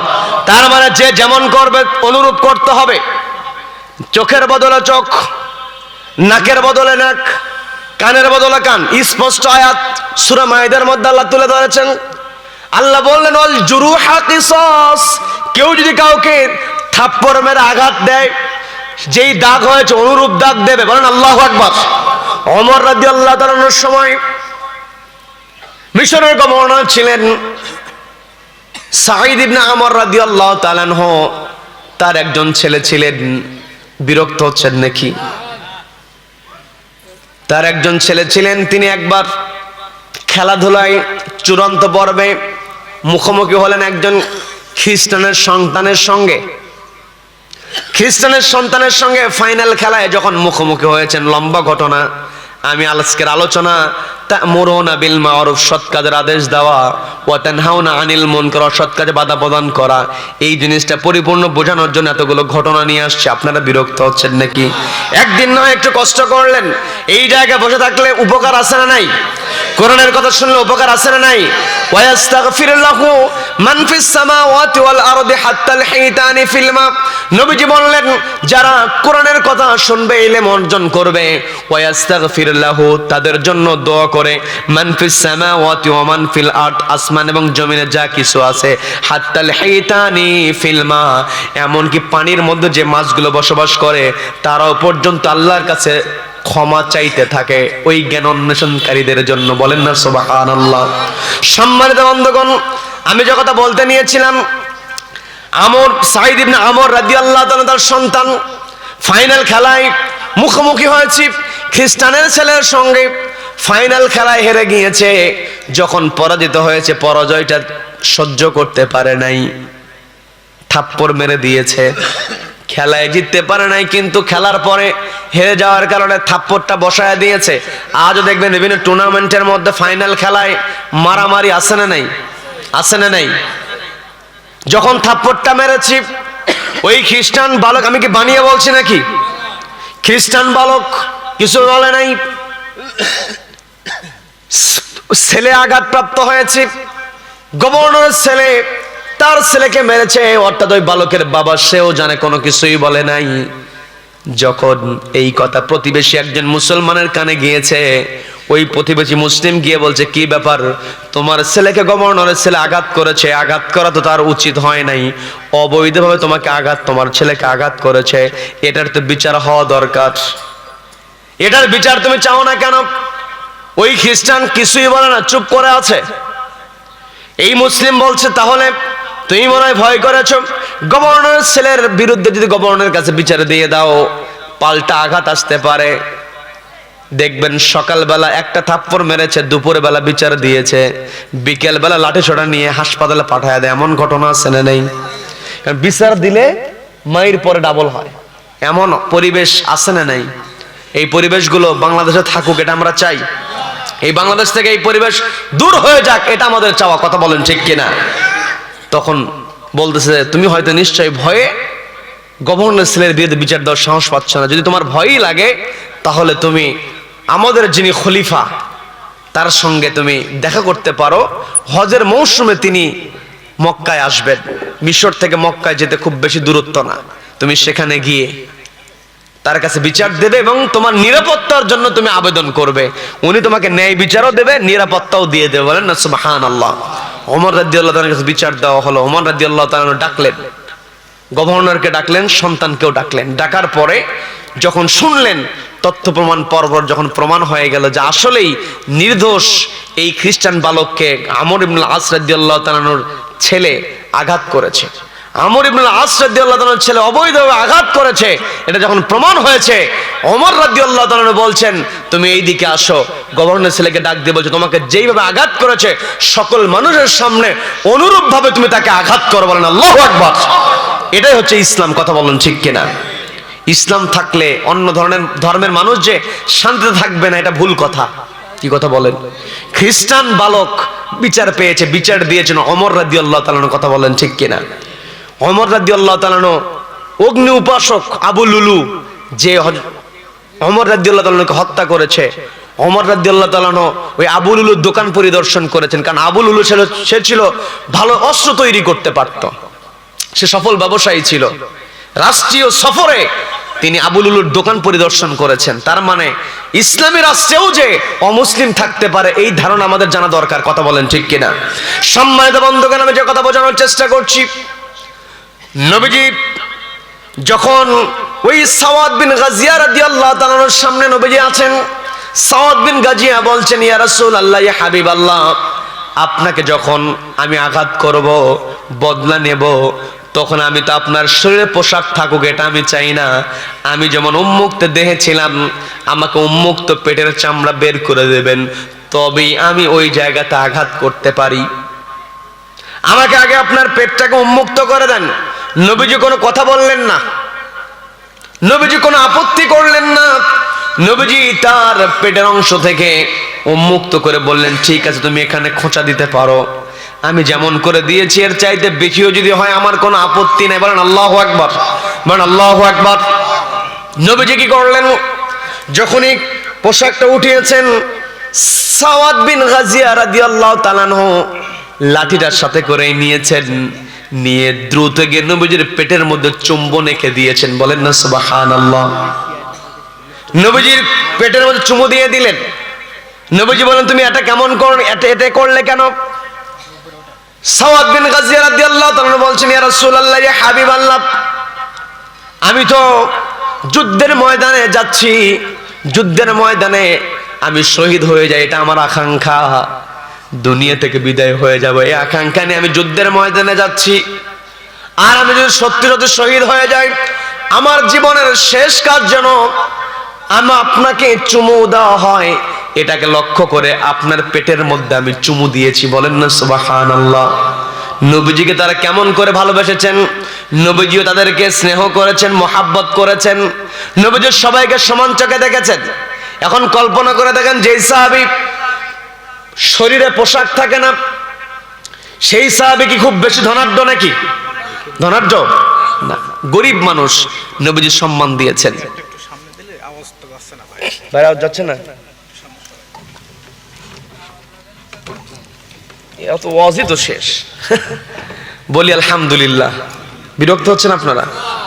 সম্মানিত বন্ধুগণ, আমার আপনার মর্যাদা, আপনার আমার সম্মান আল্লাহর কাছে তাকওয়া যত বেশি হবে, কি কথা বলেন, আমাকে আপনাকে তাকওয়াবান হতে হবে। আমরা তাকওয়াবান হব।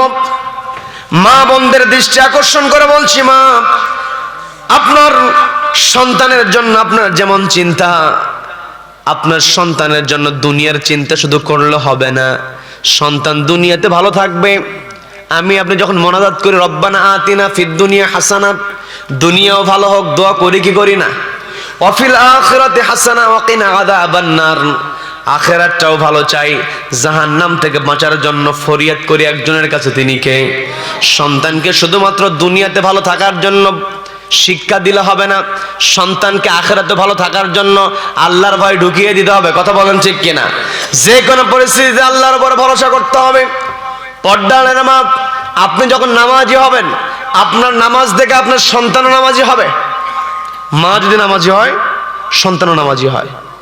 পরিবারে এমনও কাণ্ড আমাদের চোখের সামনে পড়ে যায়, মা নিয়মিত নামাজ পড়ে, অজু বানিয়ে যায় নামাজ বিছায়া মা যখন নামাজে কিয়াম করে, রুকু করে, বৈঠক করে, সিজদা দেয়, ছোট্ট বাচ্চা কোনটা রুকু কোনটা কিয়াম কোনটা বৈঠক বোঝে না, কিন্তু মা যখন তার কপালটা জমিনে ঠেকায় সিজদা দেয় একজনকে, তিনি কে?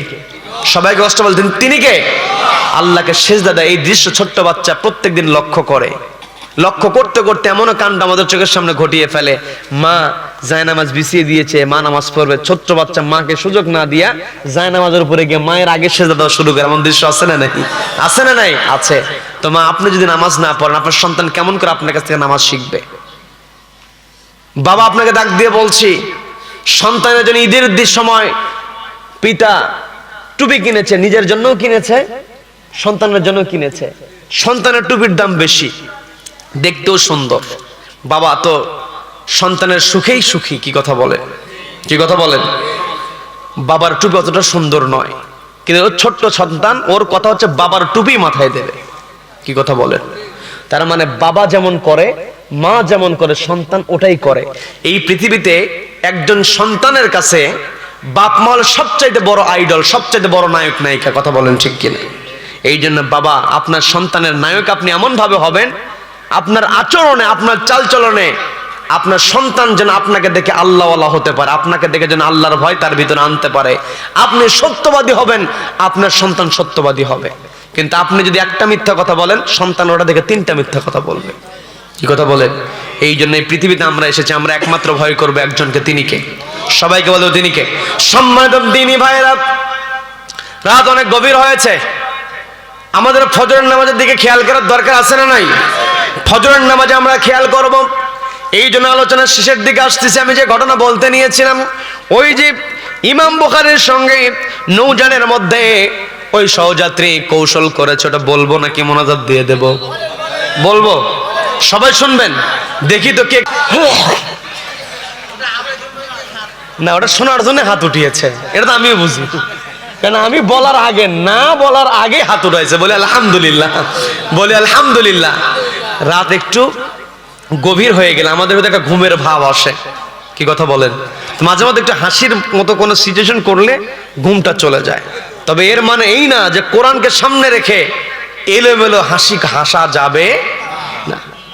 কোরআনের সামনে কথা বলতে হবে, কোরআনকে সম্মান দিয়া। কি কথা বলেন? কি কথা বলেন? আল্লাহ আমাদের সকলকে কবুল করেন, বলেন আমিন, বলেন আমিন। সম্মানিত ভাইয়েরা, ইমাম বুখারী রাহিমাহুল্লাহ তিনি দেখলেন এ কোন কৌশল শুরু করেছে, আমার দিনার এমন কৌশল করেছে, যদি আমার কাছে এখন সার্চ করে পেয়ে যায় তাহলে আমি তো চোর সাব্যস্ত হয়ে যাব, আমাকে চোর বানিয়ে আমার জিনিসটাই নিয়ে নেবে। আবার পরক্ষণে তিনি চিন্তা করলেন, এই দিনারের বর্ণনা তো একমাত্র আমি জানি, দিনারগুলো কেমন করে রাখা হয়েছে, দিনারগুলো কেমন, এগুলোর বর্ণনা তো দিতে পারবে না, আমি তো প্রমাণ দিয়ে আমি নিতে পারবো। তিনি চিন্তা করছেন কি করবেন। ওইদিকে নৌযানের মধ্যে ওই চতুর লোকটি, দুষ্ট লোকটি বারবার চিৎকার করে বলছে, আমার দিনার যদি না পাই আমার জীবন শেষ হয়ে যাবে, দীর্ঘদিন কষ্ট করে জমিয়েছি, আমি কেমন করে বাকি জীবন চলবো। এইরকম করে চিৎকার চেঁচামেচি যখন শুরু করে দিয়েছে, দেখবেন গাড়ির মধ্যে যখন কোনো যাত্রী এলোমেলো আচরণ করে, সুপারভাইজার, কন্ট্রাক্টর কিংবা হেল্পার দ্রুত এগিয়ে এসে বলে, ভাই সমস্যা কি? বলে কি বলে না। ওই নৌযানের দায়িত্বে যে ছিল সে দৌড়ে আসে বলছে, কি সমস্যা, কি হয়েছে তোমার? বলে আমার সমস্যা বলতে আমার সর্বনাশ। বলে কি সর্বনাশ? তোমার নৌযানে চড়ার সময় আমার সঙ্গে 1000 দিনার ছিল, কিন্তু এখন দেখছি আমার কাছে 1000 দিনার নাই। তুমি সবাইকে সার্চ করার ব্যবস্থা করো, সবাইকে তল্লাশি করো, আমি দেখবো কে আমার দিনার চুরি করেছে। বলেন নাউযুবিল্লাহ। ঠিক আছে, তল্লাশি শুরু হয়ে গেল। ওই নৌযানের সবাইকে তল্লাশি করা হয়েছে, ইমাম বুখারীকেও তল্লাশি করা হয়েছে, কিন্তু কারো কাছে দিনার নাই। বলেন আল্লাহু আকবার, বলেন আল্লাহু আকবার। কারো কাছে দিনার খুঁজে পাওয়া গেল না। ওই নৌযানের যে দায়িত্ব ছিল ওই যাত্রীকে বলছে, কি ব্যাপার, তুমি কি সত্যি নৌযানের মধ্যে 1000 দিনার নিয়ে চড়েছো? বলে হ্যাঁ চড়েছি। যদি চড়েই থাকো তাহলে সবাইকে তো তল্লাশি করলাম, কারো কাছে তো খুঁজে পাওয়া গেল না। বলে না না, তল্লাশি এখনো শেষ হয় নাই, তোমার কি কারো সন্দেহ হয় নাকি? বলে হ্যাঁ সন্দেহ হয় একজনকে।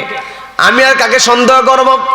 আমার সন্দেহ এই লোকটাকেই হয়, কারণ এই লঞ্চে এই নৌযানে ওঠার পরে আমি একমাত্র এনার সঙ্গেই কথা বলেছি। যদি জিনার চুরি করে থাকে এই লোকটাই চুরি করেছে। ইমাম বুখারীকে দেখিয়ে দেয়। বলেন নাউযুবিল্লাহ।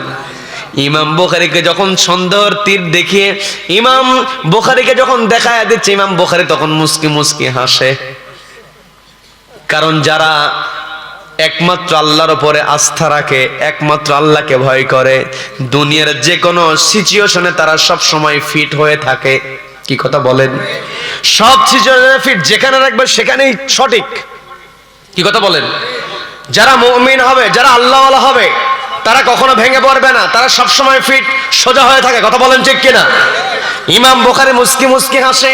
ইমাম বুখারী বলছে, যদি আমাকে সন্দেহ হয় তাহলে আমাকে আবার তল্লাশি করো, দেখো তো খুঁজে পাও কিনা। ইমাম বুখারীর দেহ তল্লাশি করে খুঁজে পাওয়া গেল না। ইমাম বুখারী নিজ থেকে বলছেন, এই যে আমার ব্যাগ এখানে রাখা আছে, এই ব্যাগ তল্লাশি করে দেখো তো ব্যাগের মধ্যে পাও কিনা। বলেন সুবহানাল্লাহ। ইমাম বুখারীর দেহ তল্লাশি করলে পাওয়া গেল না, ব্যাগ তল্লাশি করলে পাওয়া গেল না। একটু আগে যারা ইমাম বুখারীর দিকে নেগেটিভ চোখে তাকিয়েছে, ইমাম বুখারীর ব্যাপারে বলেছে, লোকটাকে দেখে তো ভালোই মনে হয়, আবার দিনারও চুরি করে। একটু আগে যারা এই কথা বলেছে তারা এই কথাটা উল্টায় ফেললো। ওই যাত্রীকে বলছে, তোমাকে দেখে শুরুতেই মনে করেছিলাম তোমার কাছে 1000 দিনার থাকবে, দেখলেই বোঝা যায়। কি কথা বলেন? কি কথা বলেন? তোমার কাছে 1000 দিনার নাই, খামোখা আমাদেরকে কষ্ট দিলা, খামোখা নাটক করলা কেন? ও চুপ হয়ে গেছে, ও আর কথা বলে না, কারণ কথা বলার সাহস তো ওর নাই। মিথ্যা সাজানো নাটক। কি কথা বলেন? ইমাম বুখারী মুস্কি মুস্কি হাসেন, চুপ করে আছেন। ওই যাত্রী ইমাম বুখারীর কাছে বসবে, সে সাহস তো আর নাই, দূরে গিয়ে বসে আছে।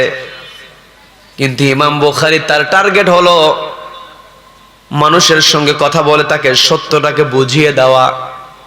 ইমাম বুখারী তাকে ইশারা দিলেন, কারণ ইমাম বুখারী ইশারা না দিলেও তো কথা বলার সাহস পাবে না। ইমাম বুখারী এগিয়ে গেলেন, গিয়ে কথা বলা শুরু করলেন। কি হলো, তোমার কি মনের অবস্থা? আমার কাছে কিছু জানতে চাও কিনা? যদি কোনো প্রশ্ন থাকে আমাকে করতে পারো।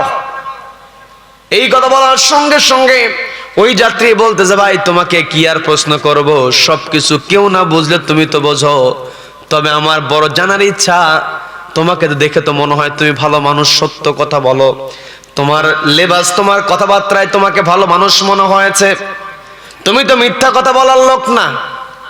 তুমি আমাকে লঞ্চে ওঠার পরে বলেছো তোমার কাছে 1000 দিনার আছে, আসলেই কি 1000 দিনার আছে? এই কথা কি সত্য বলেছো নাকি?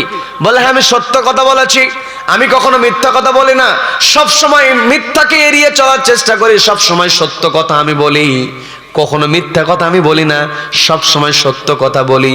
তাহলে সত্য কথাই যদি বলে থাকো, তাহলে আমাকে যে বললে 1000 দিনার, দিনার কোথায়? যদি সত্যি দিনার থাকে, দিনাইটা তুমি কি করলে? ইমাম বুখারী বলছে, তুমি যখন শুরুতেই লঞ্চের মধ্যে চিৎকার চেঁচামেচি শুরু করেছিলে, তখনই তো আমি দিনারের ব্যাপারে সিদ্ধান্ত নিয়ে ফেলেছিলাম। বলেন আল্লাহু আকবার, বলেন আল্লাহু আকবার। কি সিদ্ধান্ত? এটা বলবো না শেষ করে দেব? শেষ করব? আজকেই শুনবেন?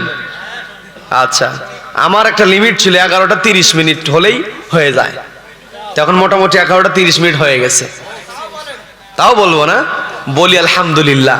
এই যে আমাদের মহাব্বত, এই মহাব্বতকে আল্লাহ কিয়ামত পর্যন্ত কবুল করুন। বলে না আমিন, বলে না আমিন। একেবারে এক বাক্যেই শেষ হয়ে যাবে। আমরা শেষ করে ফেলবো। আমরা এই মাদ্রাসার জন্য দোয়া করব, এলাকাবাসী সবার জন্য দোয়া করব, পর্দার আলার অনেক মা বোনেরা তারা এসেছেন, তাদের জন্য দোয়া হবে। সর্বোপরি এই দুনিয়া ছেড়ে আমরা চলে যাব, আমাদের পূর্বপুরুষ যারা চলে গিয়েছেন তাদের জন্য আমরা দোয়া করব।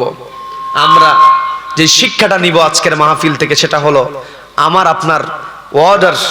আমি আপনি যে আলোচনা শুনলাম, এই আলোচনার শুরুতেই আমি পবিত্র কোরআনের 9 নম্বর সূরা, সবাই একটু কষ্ট করে বলেন তো কত নম্বর সূরা? কষ্ট করে বলেন কত নম্বর সূরা? 9 নম্বর সূরা, সূরা তাওবা। সূরার নাম কি বলেন? জোরে বলেন তো, সূরার নাম কি? একটু মুখস্থ করা দরকার তো, আসলে কি আজকে নিলাম 9 নম্বর সূরা, সূরার নাম কি? তাওবা। 119 নম্বর আয়াত আল্লাহ বলছেন, ইয়া আইয়ুহাল্লাযীনা আমানুত্তাকুল্লাহ, ওই যারা ঈমান আনয়ন করেছো আমি আল্লাহ আমাকে ভয় করো। তার মানে আমার আপনার 1 নাম্বার আজকের আলোচনার যে ওয়ার্ড আল্লাহ আমাকে আপনাকে দিয়েছেন, 1 নাম্বার আমি আপনি ভয় করব একজনকে, তিনি কে? 1 নাম্বার আল্লাহকে ভয় করব। এরপরে আল্লাহ বলেছেন কুনু মা'আস সাদিকিন, সত্যবাদীদের সঙ্গী হয়ে যাও। আমরা কাদের সঙ্গী হব? বলেন বলেন, সত্যবাদীদের সঙ্গী হয়ে যাব। এরপরে আল্লাহ সূরা আলে ইমরানের 110 নম্বর আয়াত, 3 নম্বর সূরা, আয়াত নাম্বার 110, আল্লাহ বলেন তা'মুরুনা বিল মা'রুফ ওয়া তানহাউনা আনিল মুনকার, সৎ কাজের আদেশ দেবে, অসৎ কাজে বাধা প্রদান করবে। ওয়া তু'মিনুনা বিল্লাহ, ঈমান আনবে একজনের উপরে, তিনি কে? সবাইকে বলতো তিনি কে? তার মানে আজকের আলোচনা থেকে আমাদের যে শিক্ষা সেটা হলো আমি আপনি নিজে ভালো কাজ করব এবং ভালো কাজ সমাজে প্রতিষ্ঠিত করতে হবে আমাকে আপনাকে। কি কথা বলেন? এটা তো আমার কথা না, আল্লাহ বলছে তা'মুরুনা বিল মা'রুফ, সৎ কাজের আদেশ দাও। আল্লাহ বলেন না যে সৎ কাজ করো, তা'মালুনা বলেন না আল্লাহ যে সৎ কাজের আমল করো, এটা বলেন নাই। আল্লাহ বলেন তা'মুরুনা বিল মা'রুফ। এই তা'মুরুনা এই জায়গাতে আল্লাহ দুইটা কথা বলে দিয়েছেন। একটা হচ্ছে তুমি সৎ কাজটাকে নিজে করো এবং এটাকে সমাজে প্রতিষ্ঠা করো। দ্বিতীয় নাম্বার আল্লাহ বলেন ওয়া তানহাউনা আনিল মুনকার, অসৎ কাজে বাধা প্রদান করো। তার মানে আমি আপনি যেই কাজ করি, খারাপ কাজ যদি আমার আপনার মধ্যে করার অভ্যাস থাকে, ওটা বাদ না দিয়ে যদি কাউকে বলি তুমি এটা করো না, কোন বিড়িখোর যদি বিড়িখোরকে বলে এই বিড়ি খাস না, বলবে যে নিজের সরকার আগে তেল দে। কি কথা বলেন? কি কথা বলেন? তার মানে আমি আপনি যখন অসৎ কাজে বাধা প্রদান করতে যাব, তাহলে আমাকে আপনাকে ওই অসৎ কাজ থেকে আগে দূরে থাকতে হবে। তার মানে 4টা কাজ, সৎ কাজ নিজে করা, সেটা প্রতিষ্ঠা করা, অসৎ কাজ থেকে নিজে দূরে থাকা এবং অসৎ কাজ যেখানে আছে সেখানে বাধা প্রদান করা। আর বাধা প্রদান করতে গেলে যদি বিপদ আসে তাওয়াক্কুল করা একজনের উপরে, তিনি কে? সবাইকে বলো তিনি কে? এই 4টা কাজ যেন রব্বুল আলামিন আমাদের করার তৌফিক দান করেন, বলেন আমিন। সম্মানিত ভাইয়েরা, ঘটনার শেষ অংশ যেটা আমি বলি, ইমাম বুখারী বলছেন তুমি যখন আমার বিরুদ্ধে ষড়যন্ত্র করে কৌশল করে আমার কাছ থেকে দিনারগুলোকে হাতিয়ে নেওয়ার জন্য কৌশল করেছো, আমি তখন সিদ্ধান্ত নিয়েছি আমি ওই জায়গাতে নৌযান যখন ওই জায়গাতে ছিল, অর্থাৎ তুমি যখন চিৎকার চেঁচামেচি শুরু করেছো, ওই সময় আমি চিন্তা করেছিলাম এই দিনারের প্রমাণ দিয়ে দিনারের মালিক আমি হয়ে যাব, তুমি যতই পরিকল্পনা করো না কেন। কিন্তু আমি ভেবে দেখলাম যদি আমি দিনারটা আমার কাছ থেকে পাওয়ার সঙ্গে সঙ্গে আমাকে অপরাধী করা হবে, অভিযুক্ত করা হবে। যতক্ষণ না পর্যন্ত আমি প্রমাণ করতে না পারবো যেটা আমার দিনার, আমার দিরহাম, ততক্ষণ সময়ের জন্য হলেও তো আমাকে চোর সাব্যস্ত করা হবে। আর আমাকে যদি চোর সাব্যস্ত করা হয়, যারা নবীজিকে সহ্য করতে পারে না তারা নবীজির বিরুদ্ধে অভিযোগ নিয়ে আসবে। কারণ আমার টার্গেটটা হলো, আমার কাজ হলো আমি নবীজির কথাগুলোকে সংগ্রহ করি। বলেন আল্লাহু আকবার, বলেন আল্লাহু আকবার। নবীজির কথাগুলোকে আমি সংগ্রহ করি। ইমাম বুখারী নবীজির কথাগুলো কেমন করে সংগ্রহ করেছেন? দীর্ঘদিনের পথ, 1 মাসের পথ পাড়ি দিয়েছেন। আলেম ওলামা এখানে আছেন, তারা সহজেই বুঝবেন। 1 মাস পথ পাড়ি দিয়েছেন, পাড়ি দিয়ে গিয়ে দেখলেন একজন ব্যক্তির কাছ থেকে তিনি হাদিস নেবেন। ওই ব্যক্তি, তার সামনে ছাগল আছে, ছাগলকে পাতা দেখিয়েছে, পাতা দেখায়, লোভ দেখায় ছাগল যখন এগিয়ে এসেছে, পাতা না দিয়ে ছাগলকে ধরে ফেলেছে। কারণ ছাগল পালতে গেলে এমন কৌশল করার দরকার আছে না নেই? ইমাম বুখারী দেখলেন যেই মানুষ অবলা জন্তুকে ফাঁকি দিয়ে পাতার লোভ দেখায় কিন্তু পাতা খাওয়ায় না, এই লোকের কাছ থেকে আমি হাদিসই নেব না। বলেন আল্লাহু আকবার। আবার এটার দ্বারা মনে করেন না যারা গরু ছাগল লালন পালন করে ওই ফাঁকি দেওয়া যাবে না, এটা কিন্তু আমি মাসালা দিলাম না। উনি এটাকে অধিকতর তাকওয়ার কথা বলেছেন। কারণ যারা ছাগল পালে সবচাইতে কষ্টের কাজ, যদি হাইড্রোলিক ব্রেক মারে কি কথা বলেন? ছাগলের ব্রেক কিন্তু হাইড্রোলিক ব্রেক, যদি ব্রেক মারে আপনি ওকে আর হাঁটায় নিয়ে আসতে পারবেন না, কোলে করে নিয়ে আসতে হবে। কি কথা বলেন? তার মানে যারা ছাগল পালে তাদের ওটা বিষয়, ওইদিকে যাব না, আপনারা কৌশল করিয়েন, সমস্যা নাই। কিন্তু ইমাম বুখারীর কথা, আমি যদি নবীজির হাদিস সংগ্রহ করি এমন লোকের কাছ থেকে করবো না যেই লোক এই কৌশলটাও করে না, এই ফাঁকিটাও দেয় না। তার মানে ইমাম বুখারী কত সেনসিটিভ ভাবে হাদিসগুলো সংগ্রহ করেছেন। তিনি বলছেন আমি তো নবীজির কথাগুলো সংগ্রহ করি, যদি আমার উপর এই চুরির তকমা থেকে যায়, যারা আমার বিপক্ষে যারা আছে, আমি অপরাধ করি আর না করি, আমার উপর যে তকমা লাগানো আছে, আমাকে না ধরতে না পারলে শেষ পর্যন্ত ওই অস্ত্র ব্যবহার করবে। কি কথা বলেন? কি কথা বলেন? আজও পৃথিবীতে এইরকম অস্ত্র ব্যবহার করার, এইরকম শব্দ প্রয়োগ করার অপকৌশল আছে না নাই? আছে না নাই? সম্মানিত দিনী ভাইয়েরা, কতগুলো বুঝে নেবেন, ইশারায় যথেষ্ট। সম্মানিত আমার চৌগাছার ভাইয়েরা, ইমাম বুখারী বলছেন আমার উপরে ক্ষণিক সময়ের জন্য চোরের অপবাদ আসুক, এটা আমি চাই নাই। দীর্ঘদিনের জন্য আমি 1000 দিনার নিয়ে বেরিয়েছি, পথের মধ্যে আমি কোথায় কি খাবো, কেমন করে চলবো, এই জন্য 1000 দিনার নিয়ে বেরিয়েছি। কিন্তু 1000 দিনার যদি আমার কাছে থেকে যায় আমি তো চোর সাব্যস্ত হয়ে যাই। যেই রব আমাকে 1000 দিনার জমানোর সুযোগ দিয়েছেন, যেই রব আমাকে 1000 দিনার নিয়ে ঘর থেকে বের হওয়ার সুযোগ দিয়েছেন, ওই রব চাইলে আমাকে বাকি সময়টা পার করাবেন। এই কথা চিন্তা করি আমি আমার কাছে থাকা 1000 দিনারের থলেটাকে ওই জায়গাতে পানির মধ্যে ফেলে দিয়েছি। বলেন আল্লাহু আকবার, বলেন আল্লাহু আকবার। ইমাম বুখারীর এই ঘটনা একদম অথেন্টিক ঘটনা, বানানো কোনো কিচ্ছা নয়। এই ঘটনা থেকে আমার আপনার শিক্ষা নিতে হবে, সেটা হলো আমি আপনি যে কোনো পরিস্থিতিতে যদি আমাকে আপনাকে ইসলামের পক্ষে কাজ করতে হয়, আমাকে আপনাকে যদি ত্যাগ করতে হয়, ত্যাগ আমাকে আপনাকে করতে হবে। কি কথা বলেন? কি কথা বলেন? এই ত্যাগ করতে গিয়ে ভরসা রাখবো আমরা একজনের উপরে, তিনি কে? সবাইকে বলতে হবে তিনি কে? আমরা আলোচনা শুনলাম, 1 নম্বরে আমরা ভয় করবো আল্লাহকে, 2 নম্বরে আমরা থাকবো সত্যবাদীদের সঙ্গে। যারা মিথ্যাবাদী হবে এদের সঙ্গে মুসলমানের কোনো সম্পর্ক হতে পারে না। যারা হারামখোর হবে এদের সঙ্গে মুসলমানের কোনো সম্পর্ক হতে পারে। যখন কোনো মানুষ রিজেক্টটাকে হারাম বাড়িয়ে ফেলে, ও আর আল্লাহর দরবারে সম্মান পায় না। কি কথা বলেন? যার আল্লাহর দরবারে সম্মান নাই, ওই ব্যক্তি কখনো মুসলমানের সঙ্গী হতে পারে না। আমরা আল্লাহকে ভয় করব, আমরা সত্যবাদীদের সঙ্গী হব, সমাজের সৎ কাজ নিজে করব, সৎ কাজের আদেশ দেব, অসৎ কাজ থেকে নিজেকে দূরে রাখবো, এবং অসৎ কাজ যেখানে হবে ঐক্যবদ্ধ হয়ে সেখানে বাধা প্রদান করব। এই কাজ করে পৃথিবী থেকে যেন আমরা বিদায় হতে পারি। সত্যের ব্যাপারে আমাদের কোনো আপোষ হবে না। আর পৃথিবীতে সবচেয়ে বড় সত্য হলো একটি কিতাব, সেই কিতাবের নাম কি? সবাইকে বলে সেই কিতাবের নাম কি? তার মানে সত্যবাদীদের সঙ্গী হতে হলে যার কাছে কোরআন আছে তারই সঙ্গী হতে হবে। রব্বুল আলামিন আমাদের কোরআনের সঙ্গী হওয়ার তৌফিক দান করুন, বলেন আমিন। ওয়া আখিরু দাওয়ানা আনিল হামদুলিল্লাহি রাব্বিল আলামিন। কারো কোনো কথা আছে?